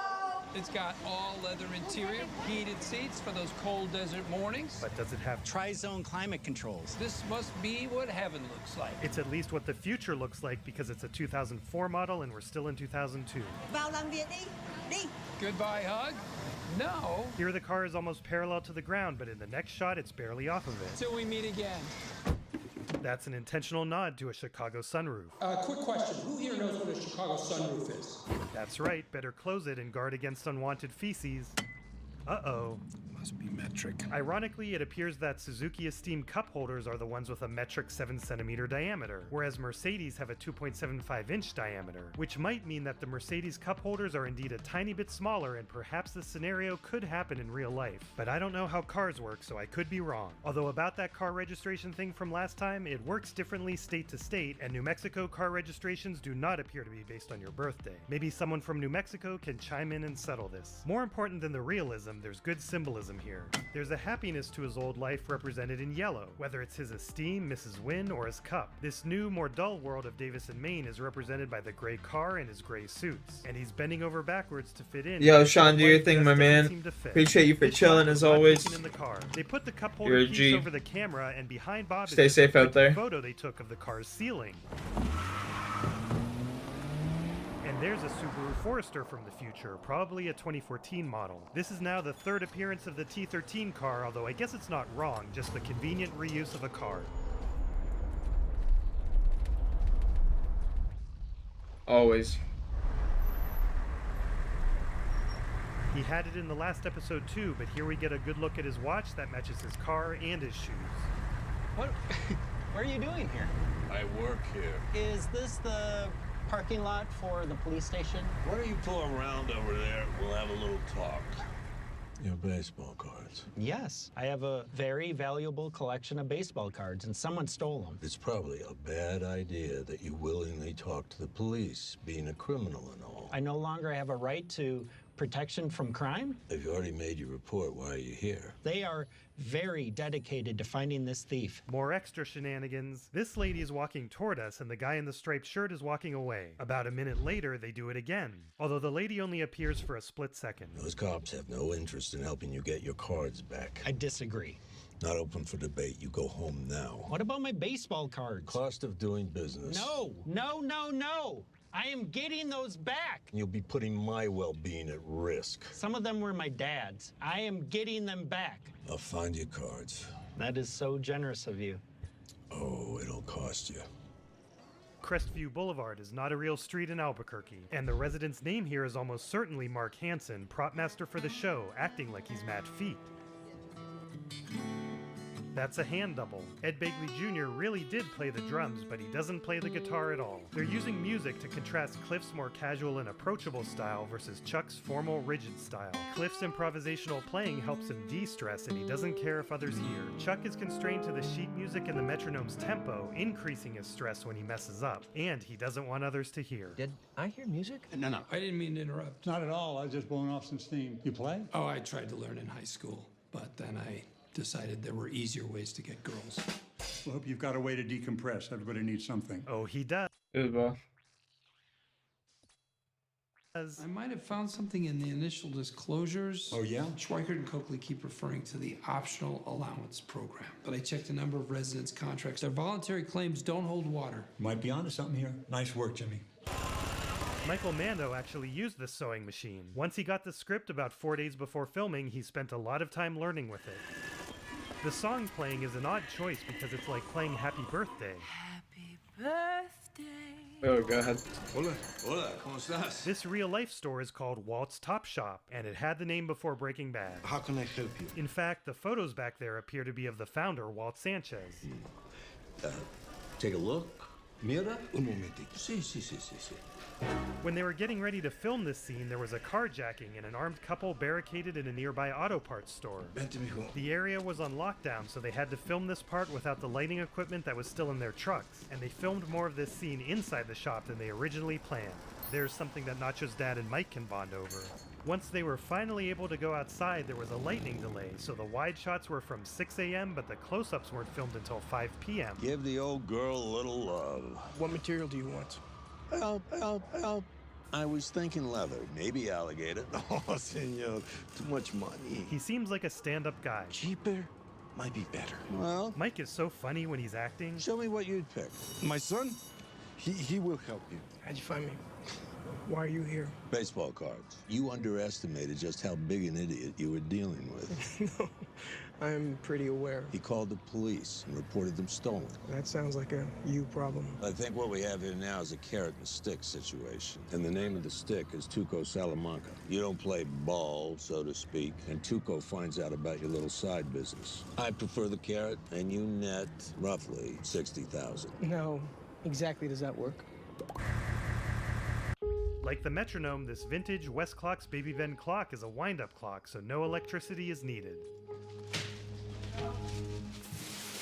Going somewhere? Yo, Goku, just chilling, dude. What you saying? The premium gas. Goku, you want a toke or what? It's a huge difference. She deserves the best. I'll make sure the boys at the chop shop are real gentle with her. Well, why? You think I'd be caught dead driving that thing? Looks like a school bus for 6-year-old pimps. All right, shall we move this along? Okay, there's Jeter. This isn't a baseball card, but rather a football card for Kansas City Chief Kelly Goodburn. Mantle. There's Mantle. He seriously has a mint condition 52 Mantle loose in a box? He deserves every bad thing that comes his way. All my cards are in top loaders, but if they're taken out and exposed to the elements... Only some are in top loaders, and even those are flimsy sleeves that don't protect against much. Looks like everyone's here. He's once again able to account for things unrealistically quickly. We're short 20. Our business is concluded. No, I can't help thinking an apology was in order. It's the police again. The Breaking Bad universe loves custom ringtones, and Daniel uses the baseball No, I bat just to leave my play out to the PC wall. on, bro. How are we doing with client outreach? It looks like they got 16 I just leave that Danishes bitch for a meeting going. with only 10 people. I think this means these are store-bought Danishes. And that then come in just packs shut of- off my fucking monitor. I'm so sorry to interrupt. You don't want to put it in a hibernate because it can crash your game. I'm gonna need everybody's phone, key It fobs. will create an error code. How are they going to see what they're doing with those table lights off? Kim's head whips to the side when the camera angle changes. Chuck, just pretend I'm not here. If they did that, the lights would be on. Where were we? Yeah.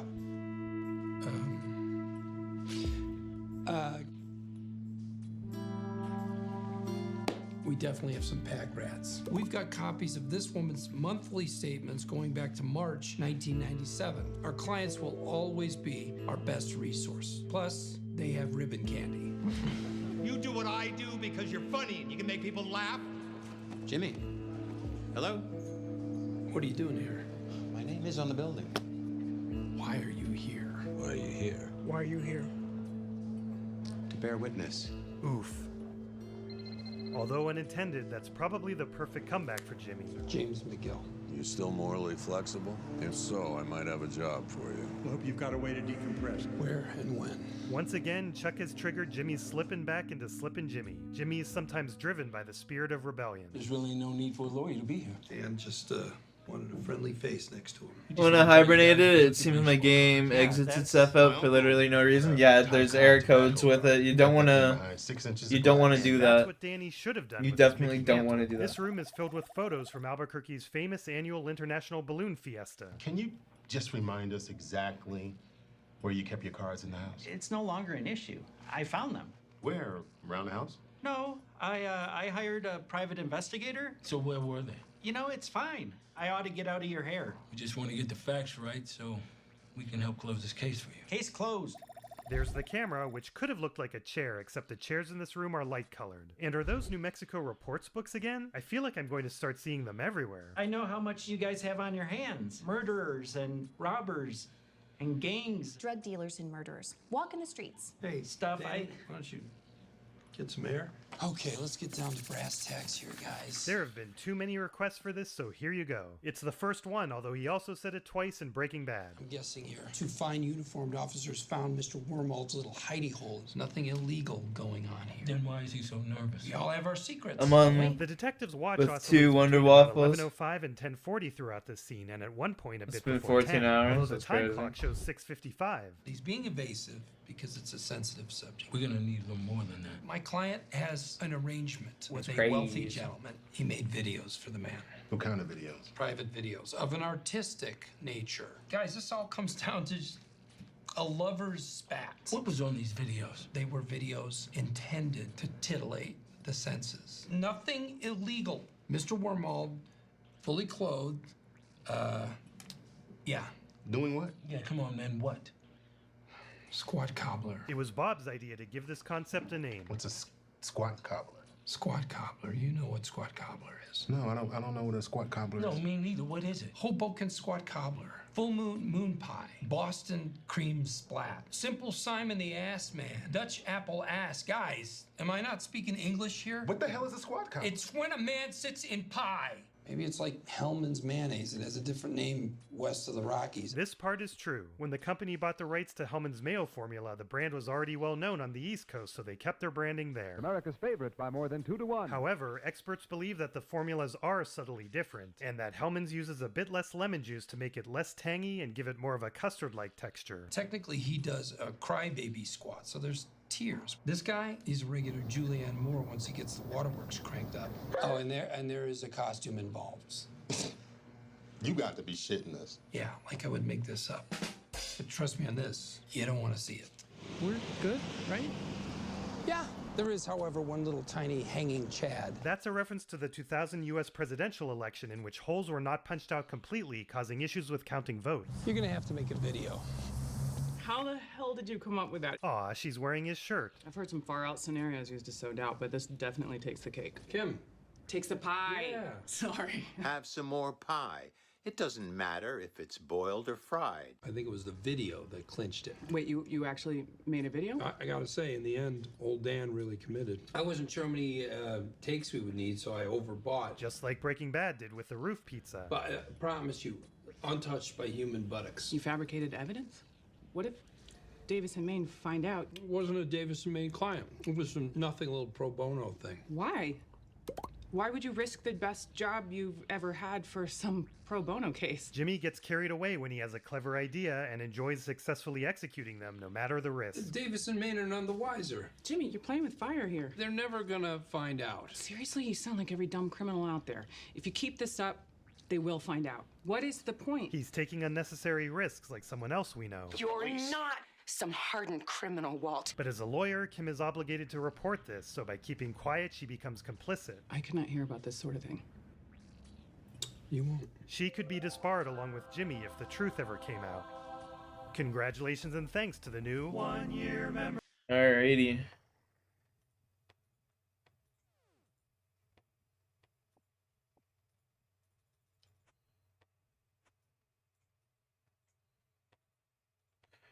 I'm gonna be right back. I'm gonna go see what's good. Might have to make me some din-dins, you know? Starving.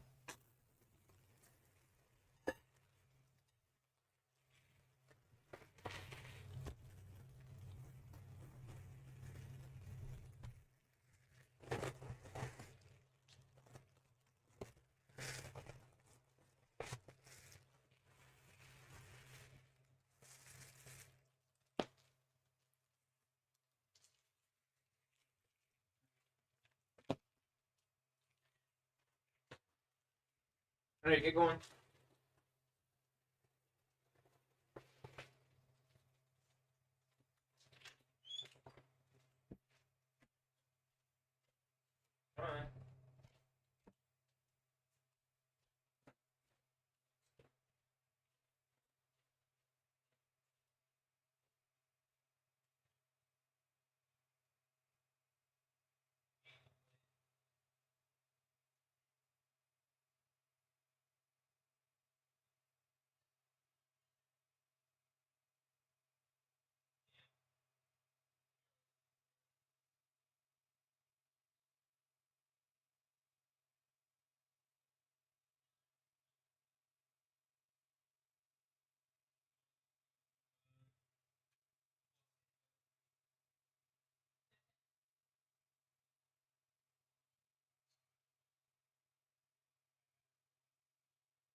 Excuse me.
Rocky, what are you doing?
You need to kill 11 more.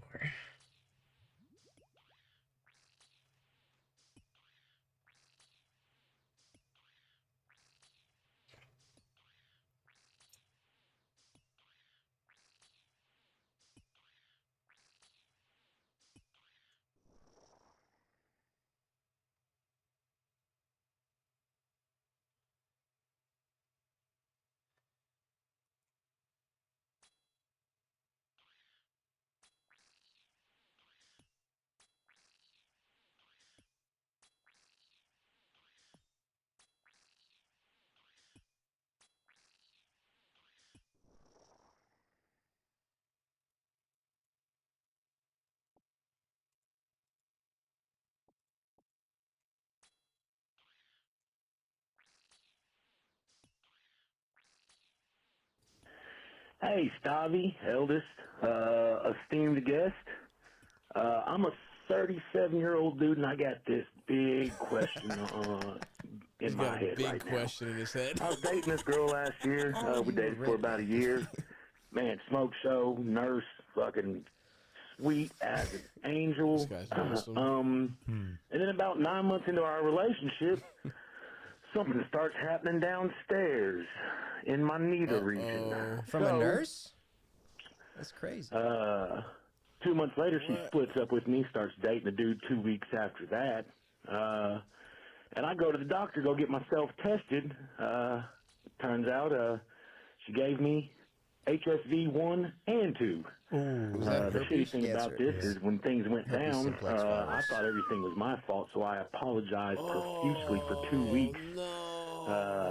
And then She proceeded to tell me that her ex-husband of 5 years, whom she had a child with, had HSV 1 and 2.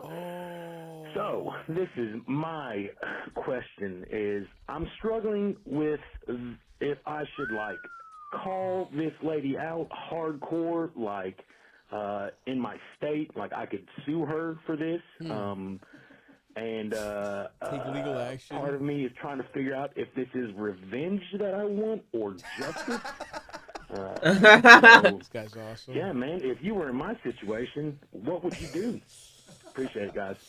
That's so sick. This is crazy. I'm rooting for you, man. Absolutely. No matter what. Whatever you do, it's the right answer, man. Something that's really awesome and telling of this guy is like, as soon as he got herpes, he like just assumed it was him and like started to apologize profusely to her. Like you just like, were you cheating? Like, what do you mean you thought it was you? There's a Bill Dauterive element of this too. There is a Bill Yeah, that's the thing. Is he a scumbag or is he Bill Dauterive? And I'm going towards Dauterive personally. I didn't mean to give you the. I don't know how I did it. Oh It could be no! lingering in the back of your head. You think, oh, maybe I got this years ago, never had any symptoms, gave it to my lady. But I mean, the red flag here was nurse. Yeah. Something interesting about nurses. I don't know. There's a duality of man there with There's nurses. just something like, around being life and like death so much that I think just makes you not care about it. Sometimes they're just the biggest assholes you've ever Yeah, met. well, some of them are the like most caring people, and some of them are just the equivalent of women cops. Yes, you know what I mean? Like, exactly. like they just are Sleeve kind of like, tattoo. yeah. Pit bull. Probably at home. kill people. Yeah. Like, and get away with it. Yeah, like some of them. So I get that. And all your male counterparts are like jacked guys that ride motorcycles, like male nurses. So Yeah.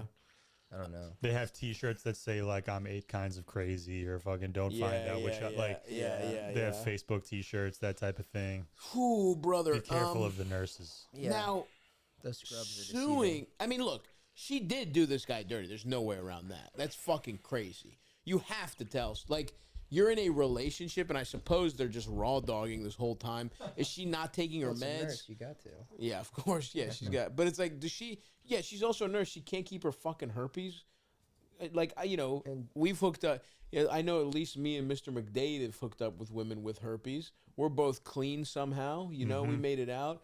Condomed up. They're Glove on, up. Mandate of heaven. Glove up. You know, glove up. Divine right of kings. Divine right of kings gives that you don't get herpes, dude. Yeah, my boy's dick got plot armor on. So, Insane. you know, it's possible, but yet, how would I feel if this was me? I would be pissed. Yeah. For sure. Very pissed. Because now you got to give a bunch of girls herpes. Yeah, You yeah. just have to. Part of me would also be like, damn, all right. It's like at the end of The Wire when Bubbles finds out he doesn't have AIDS, but he's expecting to have it from shooting heroin. Like if I got herpes, I'd be like, well, I dodged. Charge it to the game. I would be like, I cannot believe this is the way it happened, but I've been eligible for it. You know what I mean? It's like, I've done some risky things in my day, but I also would be pissed at this person. Now, would I sue them? That's getting a little crazy. That's for landlords. Don't sue her. But that I don't know if she has a kid. If her kid has like maybe a PS5 or something, you could get Take in it. exchange. You could take the It could be very hard to prove. If you got into a Right. lawsuit, you'd have to have a very thorough paper trail with like a negative test right before you started dating, or maybe I'm thinking That's a just good like point. pretty or at least high some burden sort of of proof. confession via text that you can use. And also, what do you get out of the like? You're suing her for damages? Yeah, it sounds like he just wants to get some more nurse pussy. Like he wasn't really done hitting that. So I deserve 4 more busts. Yeah. You already gave me herpes, bitch. The exact strain. Being negotiated by like a Jewish lawyer. Like my client demands 5 more busts. Yeah. Delivered over the 3 calendar years. We'll settle for 3. Yeah, we'll meet in the middle. We'll do 3. Right. And maybe one, but you don't bust. She'll suck you off, but then you have to jerk off at One the you end. can bust, but he has a condom on. Yeah, condom head would be brutal.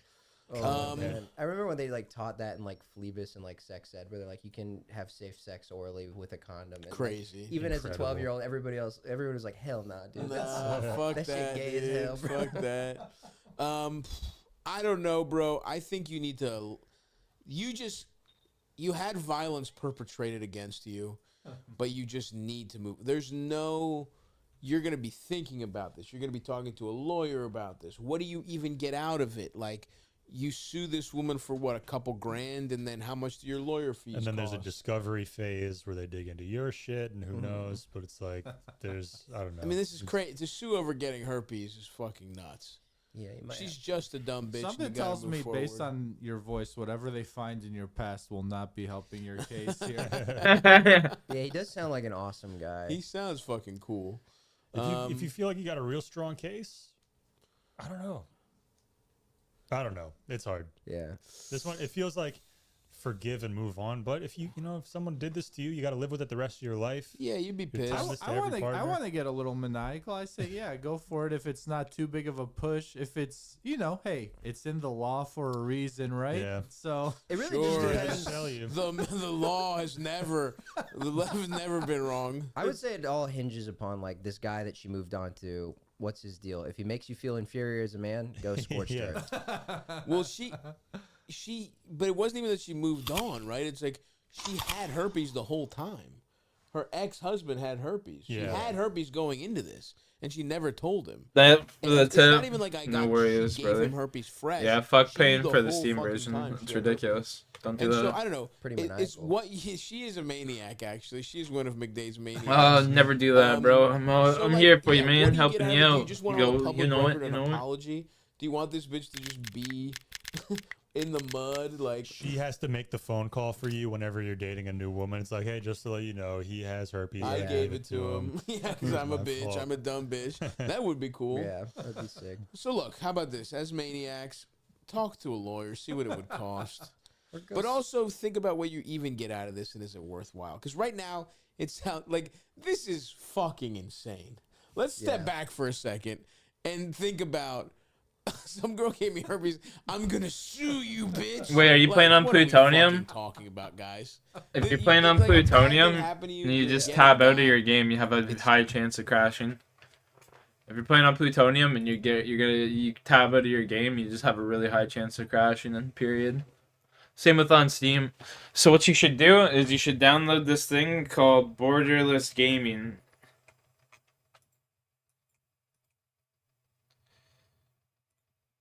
What's this like? It looks like this is right here. It's Borderless Gaming. That shit that will help you.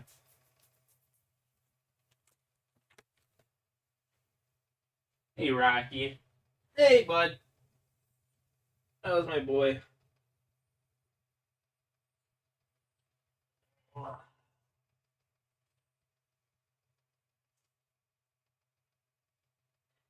That's my guy. That's my dude.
sucks. I think move on. But hey, want to be a maniac about it? Call a lawyer. Because like you say, you can do it in your state. Now, is that Googling? Who have you actually talked to?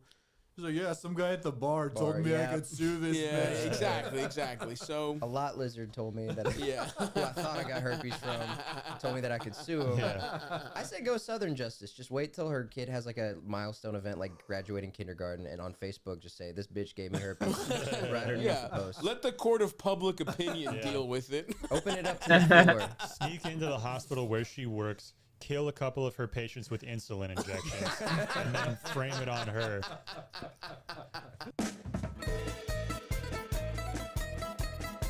And now they're talking.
Did you know Mark's high school principal gave him the idea for his superhero? And The you're Chinese going to players click got on to this. play Apex Season 25 early, and these new skins have some really awesome intro animations.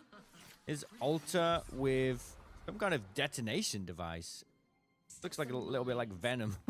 And then we have this new Ash skin. This animation is ridiculously cool. Check this out. She parried the kunai there at the end. And then this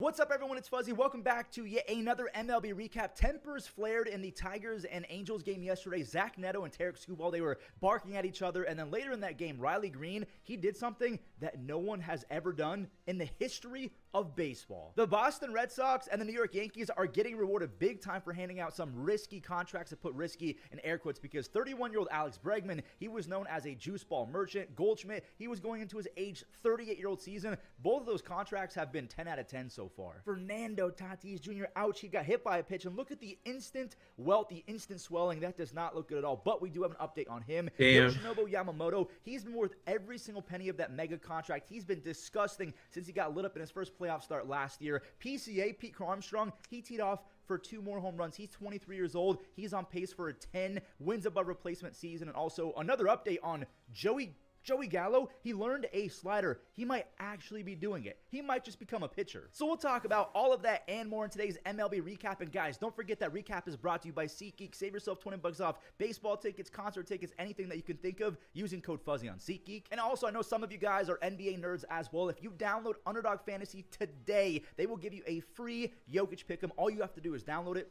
Put in code Fuzzy, and that's it. It's yours. So before we talk about the actual games, we have some roster updates. Jazz Chisholm Jr. is going to be out at least a month with a right oblique strain. He hurt his oblique in an at-bat right before he literally doubled and ended up at third base. I thought that he was going to be okay, but he's not okay. He's going to be missing quite some time. And coming up next, we have 2 season-ending injuries. AJ Minter is going to be probably missing the rest of the season with a torn lat. He's only allowed 2 runs this entire year with 14 strikeouts in 13 games. He's been really good, and I feel terrible for the guy because he just came off a brutal hip rehab. And Tristan Casas, no, he suffered a significant knee injury, and Alex Cora just confirmed that he is out for the year. Maybe they can move Rafael Devers to first base. Yoshida, they've already basically said that he's not ready for a rehab assignment just yet. Maybe Roman Anthony comes up and plays DH. The Red Sox do have a lot of options, so that's cool, but also I hate this for Tristan. He was looking a little bit better as of late. We have 2 more roster updates that are not health related. 37-year-old Kenta Maeda was just DFA'd by the Tigers. He should be arrested for armed robbery. He stole almost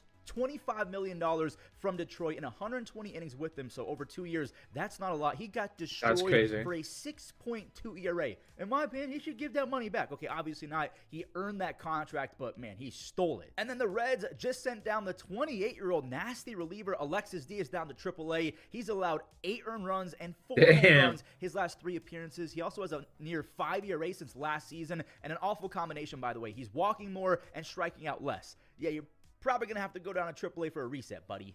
All right, let's get to the games. Anytime something is done for the first time in MLB history, I feel like we have to lead with that. Before that, though, Zach Neto, he really enjoyed this home run. And listen, I get it. It's versus Tarek Skubal. It might never happen again. So when you go 430, like that's not a cheapie. I think that you should be able to enjoy it. But things got spicy. Tarek, he won the second battle. They're both staring at, well, actually, I will say Tarek stared at him first, and then Neto was barking back. Nothing really happened. They basically just said, hey, I won one time. And then the other guy said, I won one time. That was it. Anyway, Jose Soriano, he actually outdueled Tarek Skubal. He went 6 shutout with 5 strikeouts. It didn't matter, though, because Ron Washington, I think he's too old school because he doesn't really care about matchups. He just has a 7th inning guy, then an 8th inning guy, 9th inning guy. Trey Sweeney hit one off the 9th inning guy. That's a solo shot to tie. And then Kenley, dude, he gave up the lead on a bad cutter. Riley swatted it out. And then Colt Keith, maybe.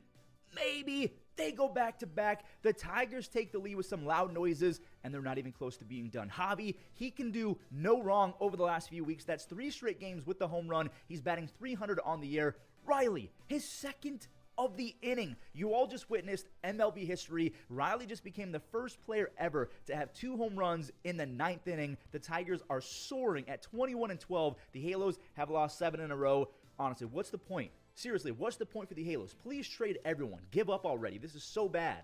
Let's go see what happened to Fernando Tatis because we do have an update on him. It's 0. Ooh, dude, his forearm immediately starts swelling after this. Fans were freaking out because when you see swelling like that, you're usually thinking, oh no, something fractured. Well, the x-rays are negative, so he might only miss a game 2, maybe 3. The Pirates, they went up on a Brian Reynolds single, and Gavin Sheets, he pummeled one out to tie it. And what a find he's been for the Padres. He's got 4 home runs on the year. Tyler Wade, he put the Padres up by 1, only to have the Pirates tied again. So this Luis Arraez double is a go-ahead double. He knocks in SpongeBob, Mr. Oscar Gonzalez. Manny, he got one to drop just ahead of the sprinting O'Neill Cruz. Reynolds, he hurled it in with no direction, just threw it, and Luis could walk home. Same with Manny. Gavin drove in his second RBI of the night.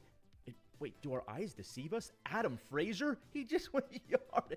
I guess it's back to a 1-run game, but the Pirates gave away more runs. There was another error that gave the Padres an extra out, and they capitalized. Brandon Lockridge, that's an RBI single. Luis, he smacked it to left to complete the 3 RBI night. The Padres, it seems like they've been in the 21 club, but they finally get to 20 Ws. Pittsburgh is one of the few teams in the 20 loss club. They're 12-21.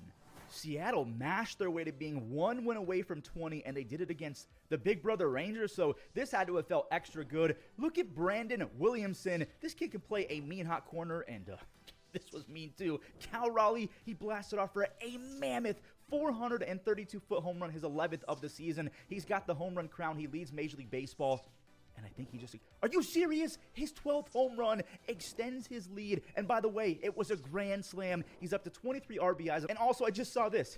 He's got 4 stolen bases. Rowdy Tellez, I mean, he just threw his bat at this pitch for a run. That had to have really stung because those stingers, man, those hurt. Ben Williamson, he added another extra base hit to bring it to a 7 spot. Brian Wu, he's for sure the best 5-starter in baseball, right? He was feeling himself. He had a perfect game through 4 2/3. He got a few punch-outs before allowing that Jonah Heim dunker. All good, though, because he strikes out young for 3 strikeouts in the 5th. He had 7 overall. J-Rod, Julio, another long Seattle home run. This one went 431 feet as a line drive. That's number 5. Damn, that was a line drive. Masterful. He left after 8 strikeouts. He has a 2.6 ERA and an insane 2.7 FIP. The Mariners pitching staff, when healthy, is as nasty as we've ever seen. I'm just praying that Logan Gilbert comes back fast. Also, one more random update. That's crazy.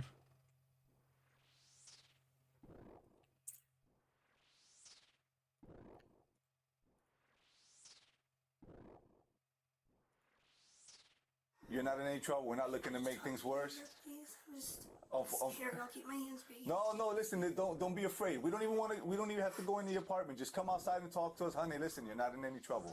Okay? We understand that, you know. Why are you so upset? Don't be I know, don't be afraid. Don't be afraid, honey. Don't be afraid. I'm sorry? They lie. Who lies? Please.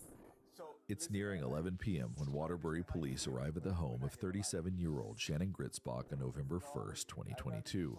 And like buy like a bunch of seeds. Police were called to investigate a suspicious robbery and homicide at the apartment in Waterbury, Connecticut. Once inside, law enforcement found the body of a woman laying face down on the floor of her own living room.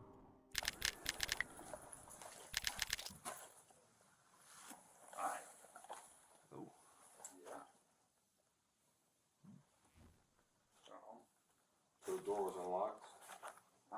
We have no idea. Fire got here first. Okay, fire got here first. Fire was here first. It was open for us because they opened it. Fire's gone? Fire's already gone. Awesome.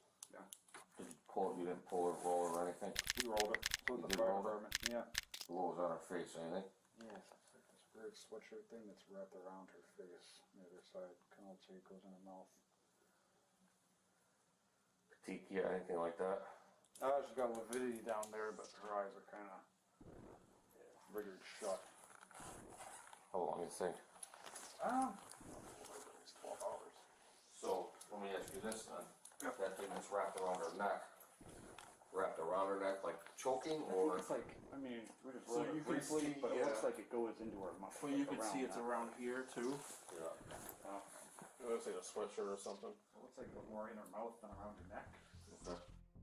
The woman is identified as 34-year-old Shelley Stamp. She worked for the Waterbury Public School System as a para-educator for children with special needs. Stamp also has 2 part-time jobs as a waitress. As detectives comb through the crime scene to try to learn who See, it's pretty sad. You have to have a part-time job as a waitress and you're also a teacher and shit. Like, that's just crazy.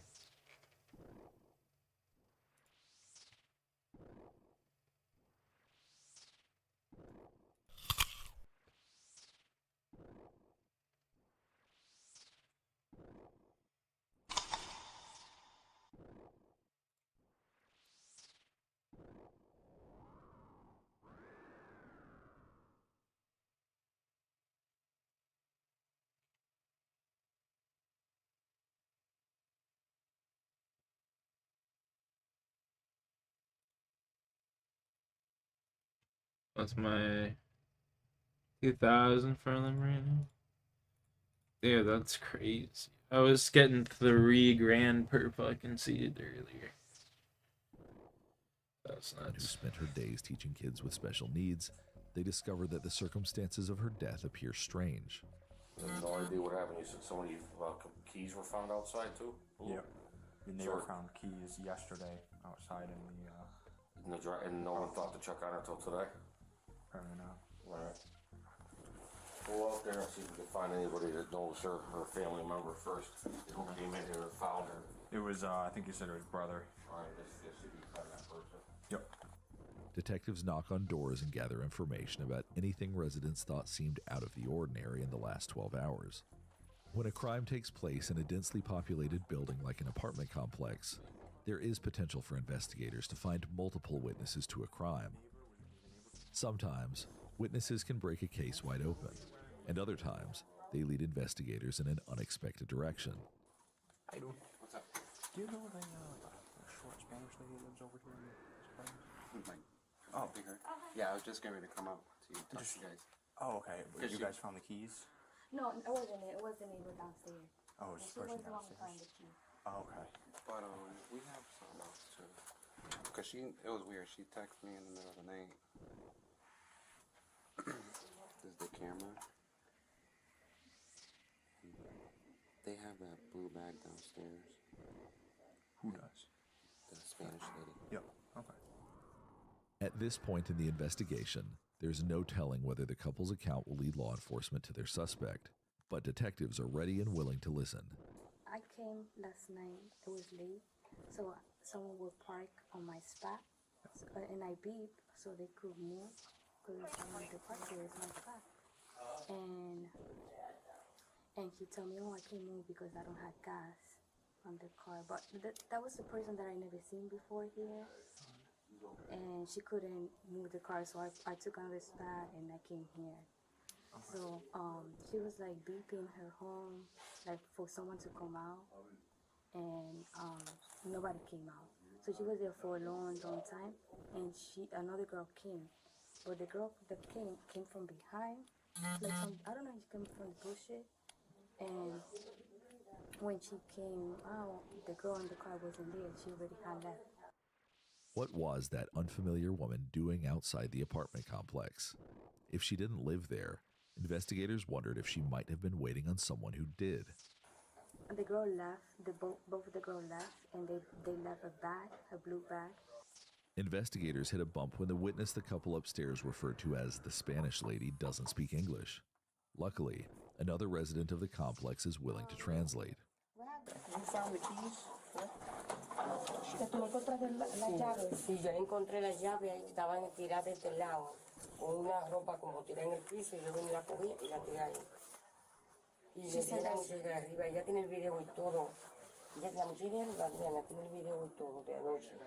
Y quien dice, ella tiene como la 1 de la mañana y que había un problema grandísimo allá afuera. She said that there's a young girl that has a video. I guess there's I think something happened last night. Yeah.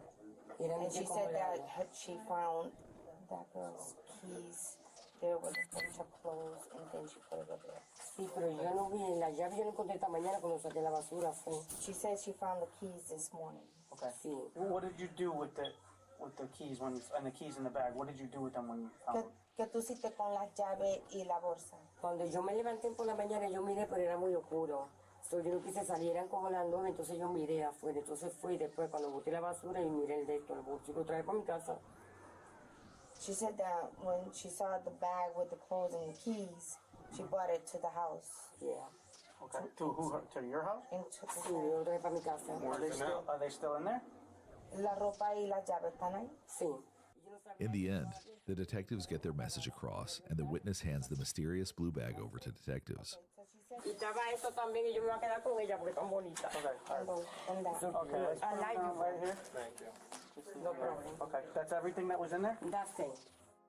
From the outside, investigators can tell the bag likely belonged to Stamp. Inside the bag are clothing and shoes. To police, it appears that whoever killed Stamp must have also ransacked and robbed her apartment. Footage captured by witnesses shows a woman holding the blue bag outside of a white sedan in the complex parking lot. Visible in the photo, the vehicle's license plate. The evidence compiled led investigators here, the home of Shannon Gritzbach. There appear to be multiple units in the building. Detectives split up to speak with anyone who's willing to talk. Hey, Rox. How's my guy? Sorry to bother you. Hello. We're police officers. Is there an adult or somebody else home with you, or? No, my mom's not home. How old are you? Oh, well, I'm 20. Oh, okay, you're an adult. You're like me. You look young. Just had a quick question. We're looking for the girl that was staying in the basement. Have you seen her here lately? Oh, I have not. I don't know. Do you know that there was a girl staying in the basement? Yeah. Okay, all right. We know that, police and DCF were out here before and stuff like that in the past, but just wondering if you've seen her here recently. Oops. No. Not that you know of? No, I haven't. Okay. Meanwhile, outside the upstairs, I thought they were chasing him two up the other stairs. officers are still speaking with Shannon Gritzbach. She finally agrees to meet them out front.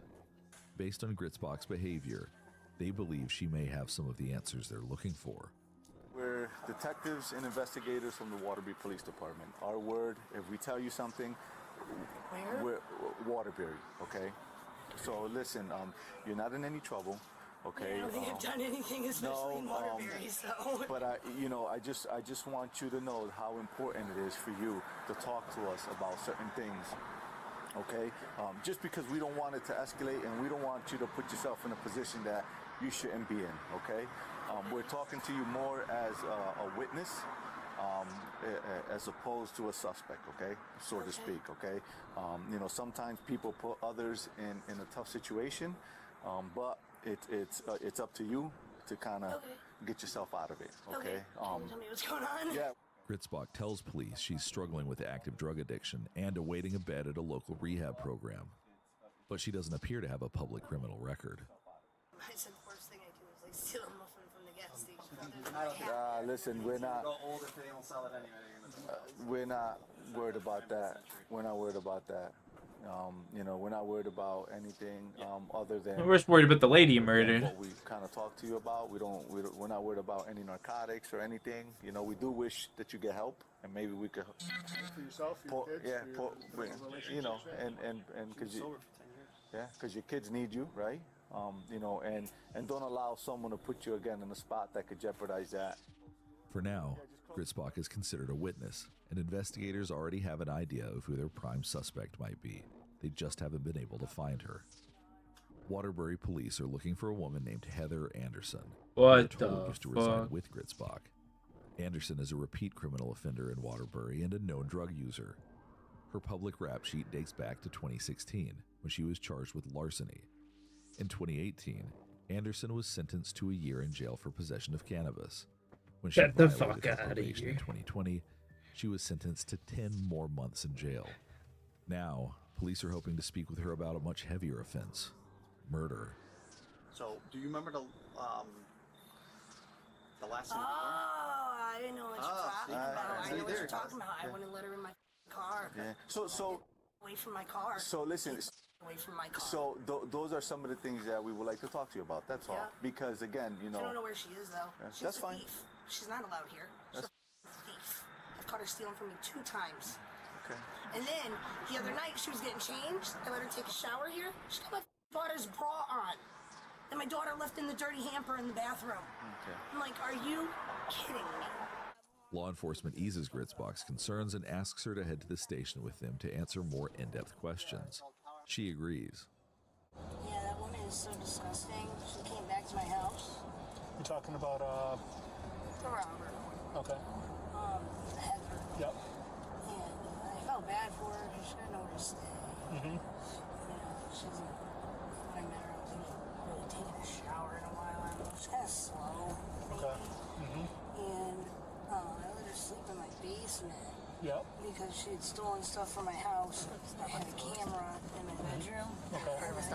What was she stealing from your house? She went through my husband's wallet while he was sleeping and took his money. And he woke up and he said, "Gee, I had $100 in my wallet. Did you touch it?" I said, "No." And he, looked around. Yep. And he said, "I'm sure you didn't spend it." And he looked at the camera. Oh. And you could see her crawl on the floor over to his nightstand and go in his wallet. Wow. Yeah. How long was she staying with you? A few weeks. Good. How long have you known her? Okay. A few months, like 6 months maybe. I met her about. We were like hanging out. Gritzbach opens up about her relationship with Anderson.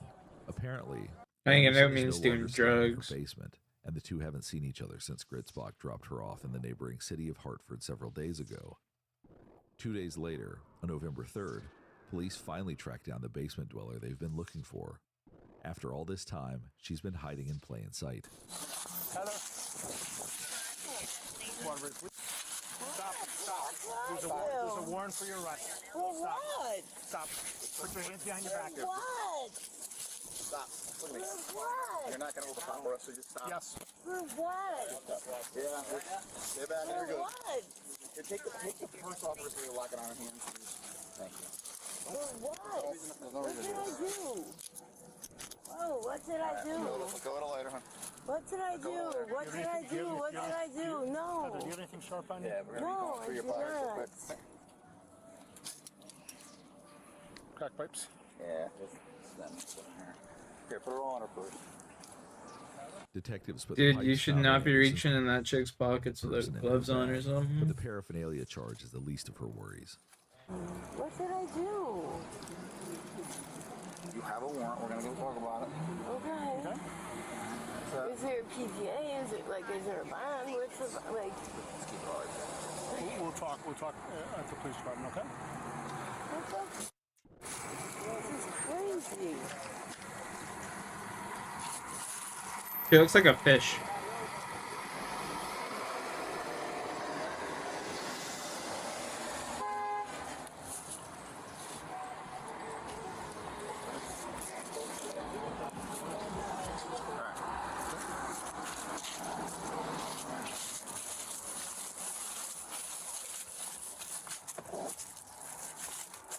Watch your head.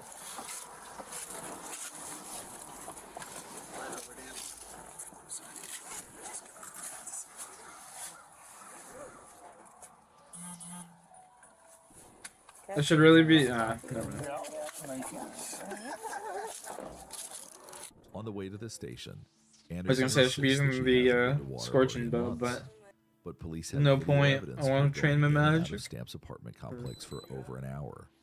After Anderson's arrest, more alleged details of the killing are revealed, slowly.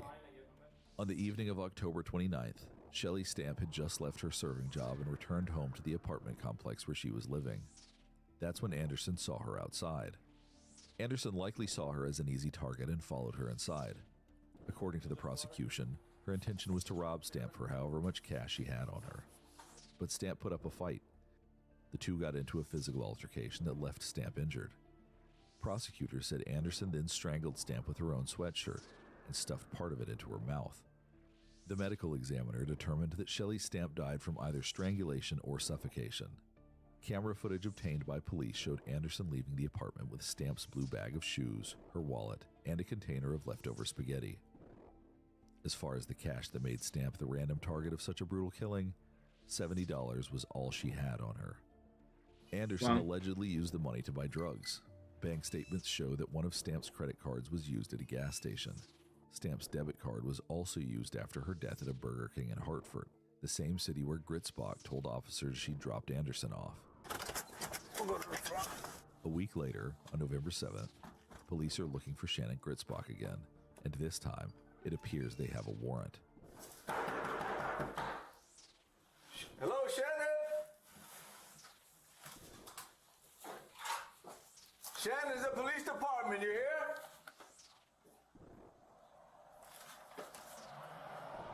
Hello, Shannon.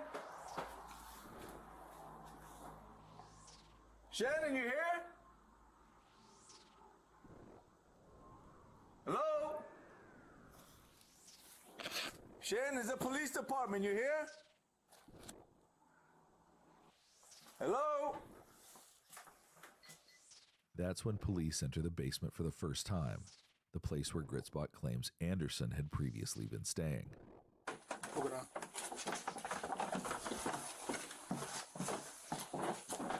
Shannon!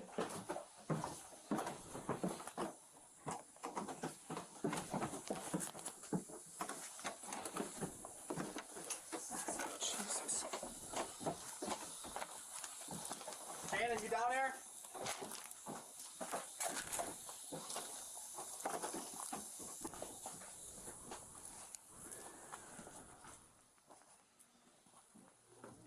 Oh, God. This is ridiculous.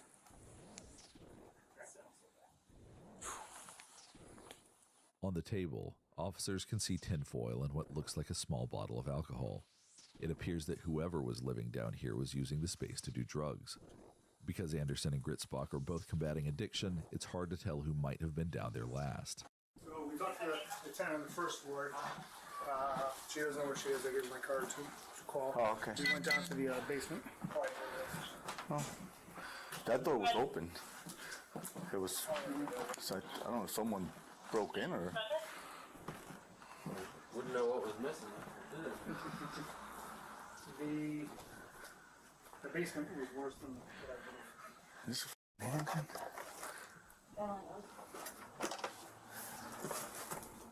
I checked the closet. Oh, did you check? Yep. I Jeez. checked the closet underneath that bed. Yeah, Alright. places that would make us look like we missed. Yeah. Oh, this is a mess. We for all we know, though, she's still staying there, right? Yeah. Yeah. We came here last. We were here last week, right? Yeah. By the following day, Shannon Gritzbach is also in custody.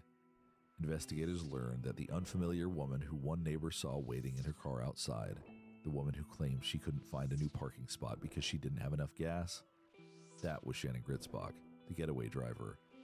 All along, Gritzbach seems to be telling half-truths to investigators. Heather Anderson was a thief, and Gritzbach did drive to Hartford. Conveniently, all of Gritzbach's stories left out one key detail: the murder, and how Gritzbach waited outside for it to all be over. Officers charge Heather Anderson with murder, conspiracy to commit home invasion, robbery, and assault. The charges seem to fit the crime, but in November 2023, Stamp's family learns that her sentence might not hold. Just before the holidays, Anderson accepts a plea deal of 30 years in prison. She enters her plea under the Alford Doctrine, not admitting guilt, but acknowledging that the prosecution has enough evidence to convict her of the murder of Shelley Stamp. In exchange, she evades a life sentence. Heather Anderson, now 36, is expected to be released from prison in 2054. She will be 66 years old. Shannon Gritzbach is charged with 2 misdemeanors in relation to Stamp's death. She allegedly missed a court appearance and is not in jail. What?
Well, it's finally over, and as predicted, I did come in before he did. right, Andreen did defeat me, and she is so excited. Andreen meets Andre McDonald in Jamaica in 2009, where the two quickly connect and fall in love. Andre, a U.S. Air Force major, brings Andreen to San Antonio, Texas, where they marry, have a daughter, and build a life together. Driven and ambitious, Andreen earns a finance degree and launches her own assisted living business, Starlight Homes, which quickly grows into a multi-million-dollar success. With her achievements, she even gives back to her home country through charitable work in Jamaica. It seems like they were living the American dream, until it all turned into a nightmare. Business and philanthropy aren't Andreen's only strengths. She's devoted to her health, too. Come on, Dream! Despite her already busy schedule as an entrepreneur, mother, and wife, Andreen also has a strict gym regimen. According to her friends and family, she never misses a workout. That's why when she doesn't show up to the gym or work the morning of March 1st, 2019, people notice. Her employees are the first to question the sudden change in Andreen's schedule when she doesn't come into work. They call her gym only to learn that she never showed up there either. They immediately alert Andreen's friends and family, hoping they know what's going on. Andreen McDonald's mom, Maureen, tries her daughter's cell phone. When she can't get a hold of her, she promptly makes a call to the Bexar County Sheriff's Office. Her daughter, she tells them, is missing. Word spreads fast among people close to Andreen. One of the first people notified is her husband, Andre McDonald, who had recently arrived at work at the Lackland Air Force Base after dropping their daughter off at school that morning. When Andre hears his wife is missing, he goes straight home to look for her. Then he quickly walks back out the front door. This time, he drives to a local hospital. Maybe his wife has been injured in an accident, or needs treatment for one of those intense migraines she gets. Security footage shows Andre walking up to the reception desk at the hospital. He allegedly asks the employee if they had recently admitted anyone by the name McDonald. The employee confirms there is someone named McDonald at the hospital. She even gives him a room number. Then Andre does something strange. He leaves. Apparently, Andre rushes back home because he left his cell phone at the house. He tells investigators he needed to let Maureen know he'd found her daughter. When her family follows up, they quickly discover that Andreen is not at the hospital, and she still isn't answering her phone. They know she didn't run off. Andreen was too loving of a mother and too dedicated to her business to just up and leave her life behind. Andreen is missing. I will call it what it is. It's a missing persons case under very suspicious circumstances. Friends of the missing person, Andreen Nicole McDonald, 29 years of age, reported to us that earlier that day, she did not follow up on her normal routine, namely going to the gym, which she did religiously, going to work. She didn't show up at either one of those places. They did encounter another person that does live in the house, Ms. McDonald's husband. On the day Andreen is reported missing, law enforcement arrive at the What? McDonald residence to speak with her friends and family. Okay. What they find just outside the home is I'll disturbing be right down. and very telling. Right in Andre and Andreen's yard, investigators see what appears to be a large burn mark in the gravel path.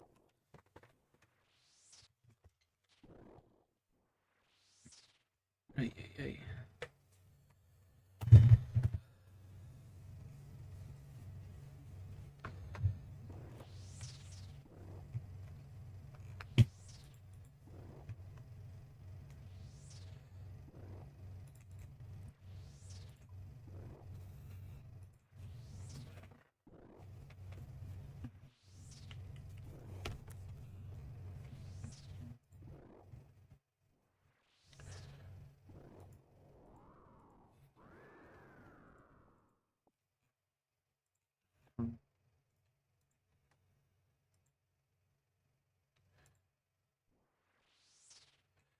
I'll be right back.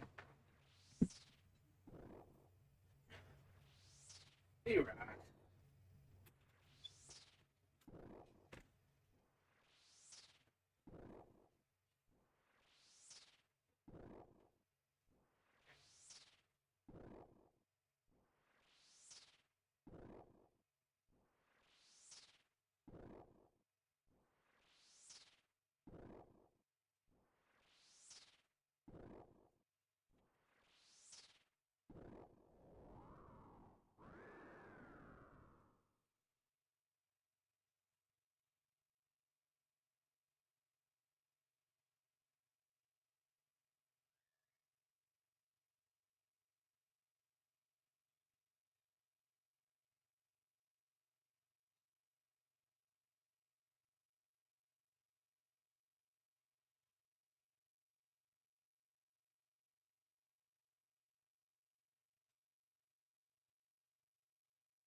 pathway.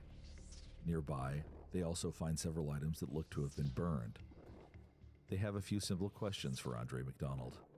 What had been burned there, and why?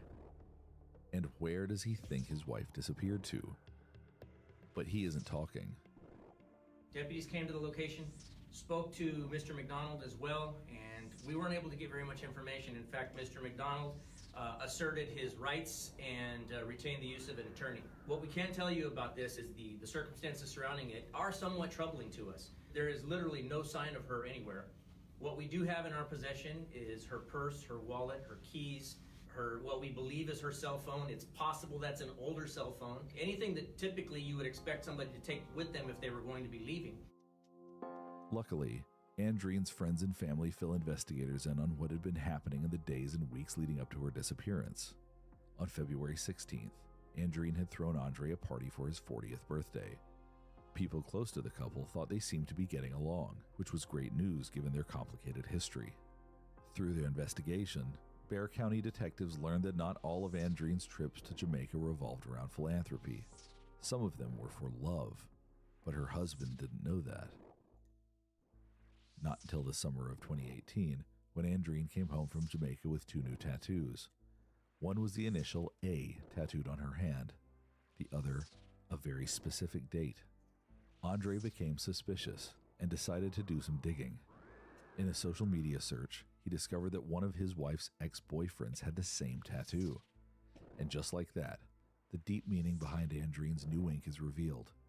Did you know that your personal data is being harvested and sold online by data brokers? Anyone can buy your personal details. When this happens, you're at risk for a whole host of things like identity theft, becoming the target of phishing scams, potential stalking, and sponsored personal one for very using off the destination birthday, the day, month, and year. Andre was angry, and understandably so. He allegedly threatened divorce until Andrine promised to cut Aubin off, never to speak to him again, and never return to the island where she grew up. If she wanted her marriage to last, she would also need to cover up those tattoos.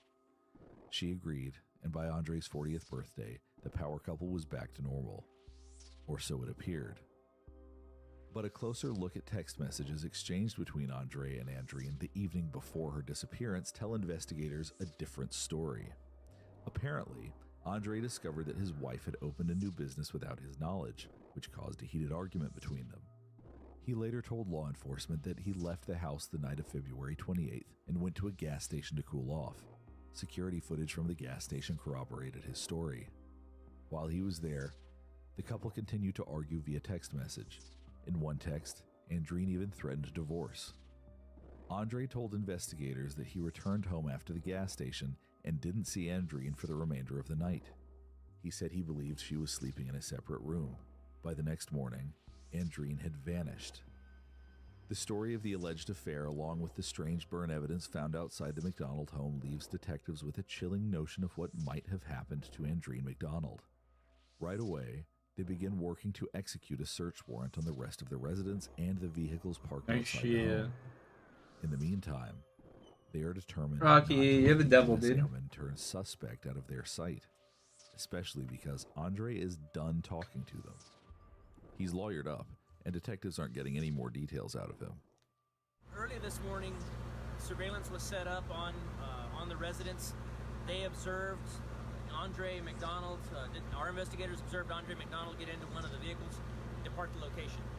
They established moving surveillance on that vehicle and followed it to a gun shop here in the city of San Antonio, where he was observed by an undercover officer that went into the store, observed buying a handgun and ammunition. He hurried out of the store with ammunition. Deputies tail Andre as he leaves the store and meet him outside his home, where he is detained over concerns that he could be experiencing a mental health crisis. While Andre is in custody, the investigation pushes forward. The community bands together with law enforcement. It just goes to show you they'll arrest you for anything, bro. As long as they get you. It's crazy. Green. We're going to be doing a search, of course, with volunteers. We have a small army of volunteers. I heard today about 200 folks, along with about 100 search and rescue and law enforcement folks. So this is a huge undertaking. While the search for Andrine takes place around San Antonio, detectives also conduct another search on the McDonald residence. By now, The FBI is involved and assisting Bexar County with a forensic analysis of Andre and Andrine's vehicles. At the home, investigators discover garbage cans containing clothing presumably belonging to Andre. There is also blood on a light switch, clear evidence that a violent altercation had taken place. Lying on the floor of the back seat of one of his vehicles is another suspicious piece of evidence. Once we made entry to the house, we found some things that really quite disturbing, pretty indicative of what I believe that we're going to find. And the evidence consisted of a shovel, an axe, some heavy-duty trash bags, some work gloves, and 2 5-gallon containers of gasoline, and a burn pit, portable burn pit, burn barrel. It led us to believe that these were implements that were going to be used to dispose of a body, quite obviously to us, which really tends to drive home the point to us that we believe that Andrine McDonald. He opened it. Inside the McDonald home, He opened it. Investigators find a torn receipt showing it's no coincidence Andre is in possession of those items. He had purchased them all together, just after 11 a.m. on March 2nd, the day after his wife was reported missing. And if that wasn't enough, there was also this. More security footage proving that it was Andre who had purchased the items at a nearby hardware store. If detectives are right, Andre McDonald was planning to dispose of his wife's body all for under $50. Because the receipt has been ripped into pieces, investigators believe McDonald had attempted to destroy his paper trail. Bexar County has all they need to obtain an arrest warrant. Andre McDonald is charged with 1 count of tampering with evidence and booked at the Bexar County Jail on March 3rd, 2019. So we're hoping, but for the time being, he's either going to be here or confined to his residence if in the event that he does make bond, which will allow us to keep investigating. Andre remains in jail until April, when he's released on bond. In the months to come, search efforts in San Antonio continue, as does everyday life for those close to Andrine. Her friends and family continue sharing her story, going to work, and caring for her young daughter. Her successful business, Starlight Homes, continues to operate, though nothing feels the same. As the days drag on, so does the investigation. Things might have slowed down, but the case is still far from cold. With Andre walking free, police are even more determined to find Andrine, dead or alive.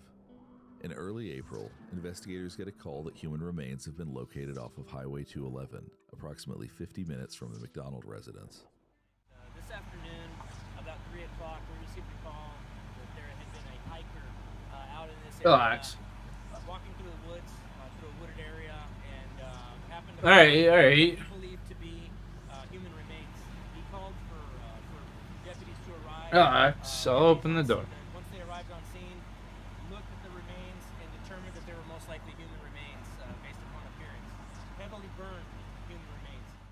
The skeletal remains are found in a wooded area and consist of a human skull and several other bones.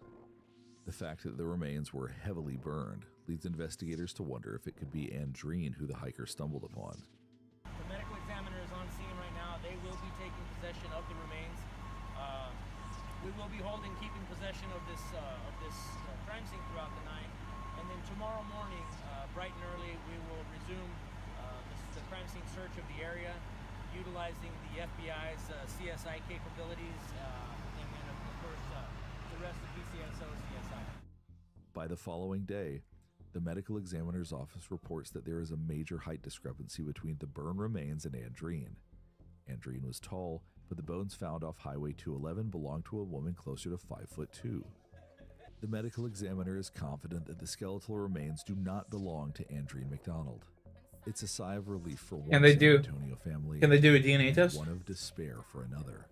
We now have another family that we need to try to identify this other victim and try to bring closure to another family who has yet to be identified. After the false alarm surrounding the burned skeletal remains, the case loses steam. Detectives have another case to break, and still no body in Andrine's case. It's not until July 2019, about 5 months after Andrine was last seen, when detectives receive another phone call that puts the case back in motion.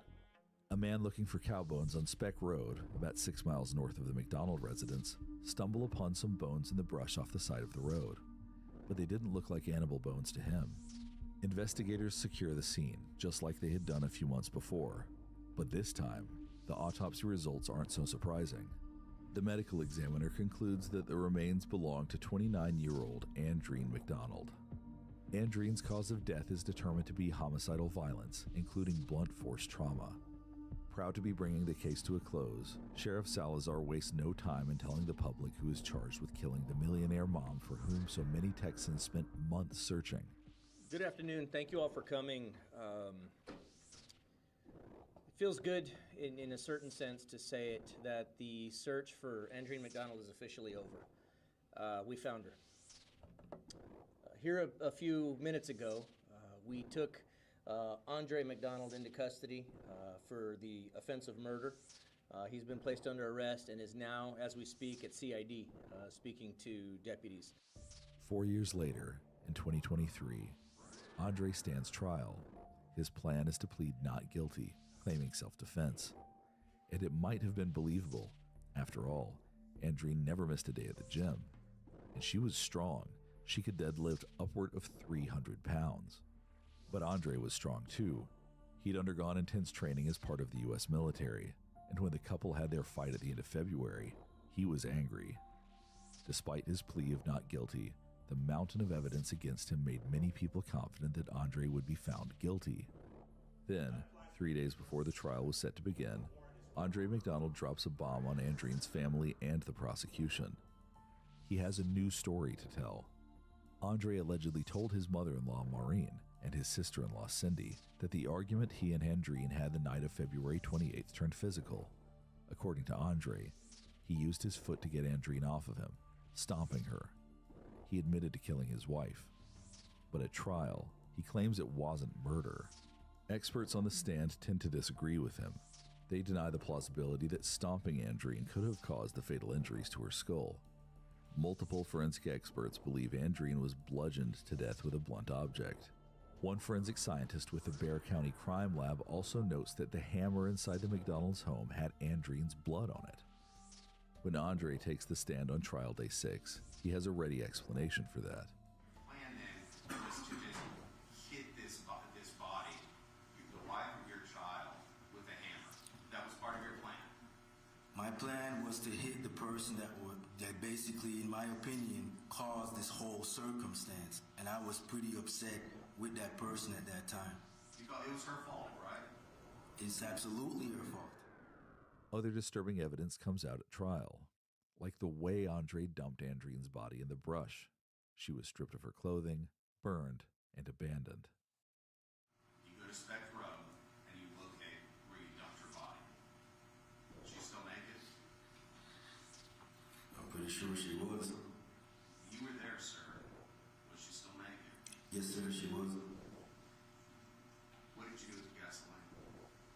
I poured it on her and then I used the lighter and set it on fire. Where on her body? It was on top of her body. Where on her body? It was all over. Just throw the gas all over and then lit it. How did you light it?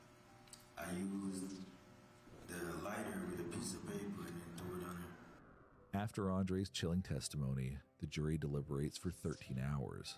Occasionally, 13 a long hours. deliberation period can be a sign of a hung jury, but not this time. The jurors 13 hours is fuck guilty all. verdict, but not for murder. Andre McDonald is found guilty of the lesser crime of manslaughter in the death of his 29-year-old wife, Andreen McDonald. He is sentenced to the maximum possible sentence for manslaughter in Texas, 20 years. Including time served, that left Andre McDonald eligible for Surprised they didn't get parole for first-degree 7.5 murder years. because Following the verdict, he went and bought those fucking items. Sheriff Salazar addresses the public once again regarding Andreen's case. Although ultimately it's no secret that the verdict is not what we had hoped for, and at the risk of speaking for the family, I do say so. I would venture to say it wasn't what they had hoped for. We obviously respect the jury's decision. We certainly respect the court's actions and decision. So we will live with the result of today. Also forced to live with the results of the court's decision is Andreen's daughter, who was 7 years old at the time of the trial. At Andre's sentencing, So that guy just straight up murders that broad? and then like takes her like an hour away from the house and then like lights her body on fire and shit. I thought like tempering with like a body was a minimum of 10 years alone.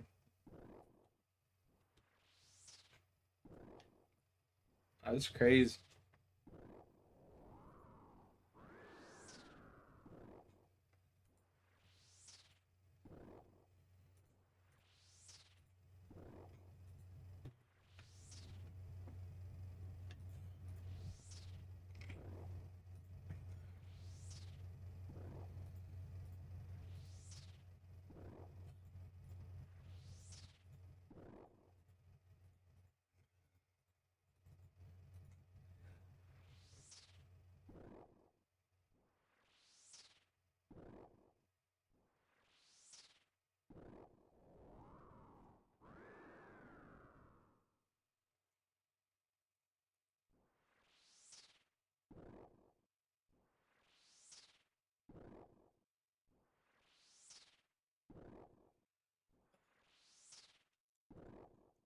I'm gonna be right back. I gotta take my dog outside.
I slept in till like 1.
Bitch, that's foul. I eat wild birds, they're called waterfowl. That's foul.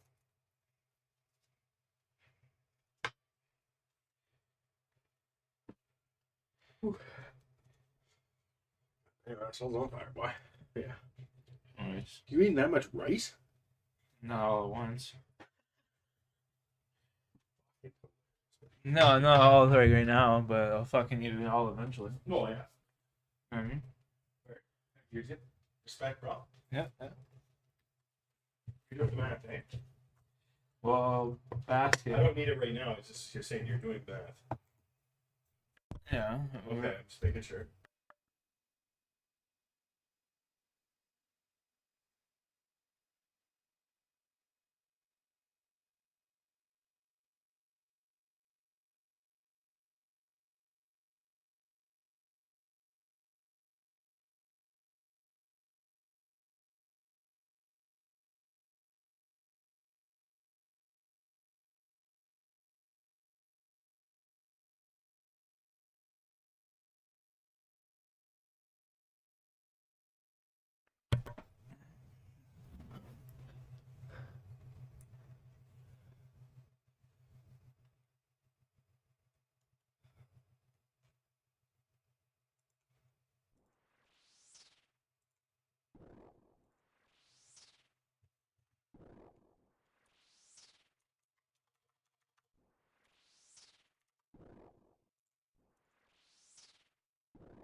Peter.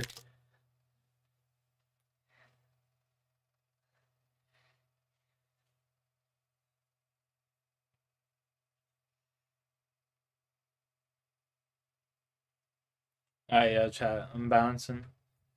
I'm out of here. Peace.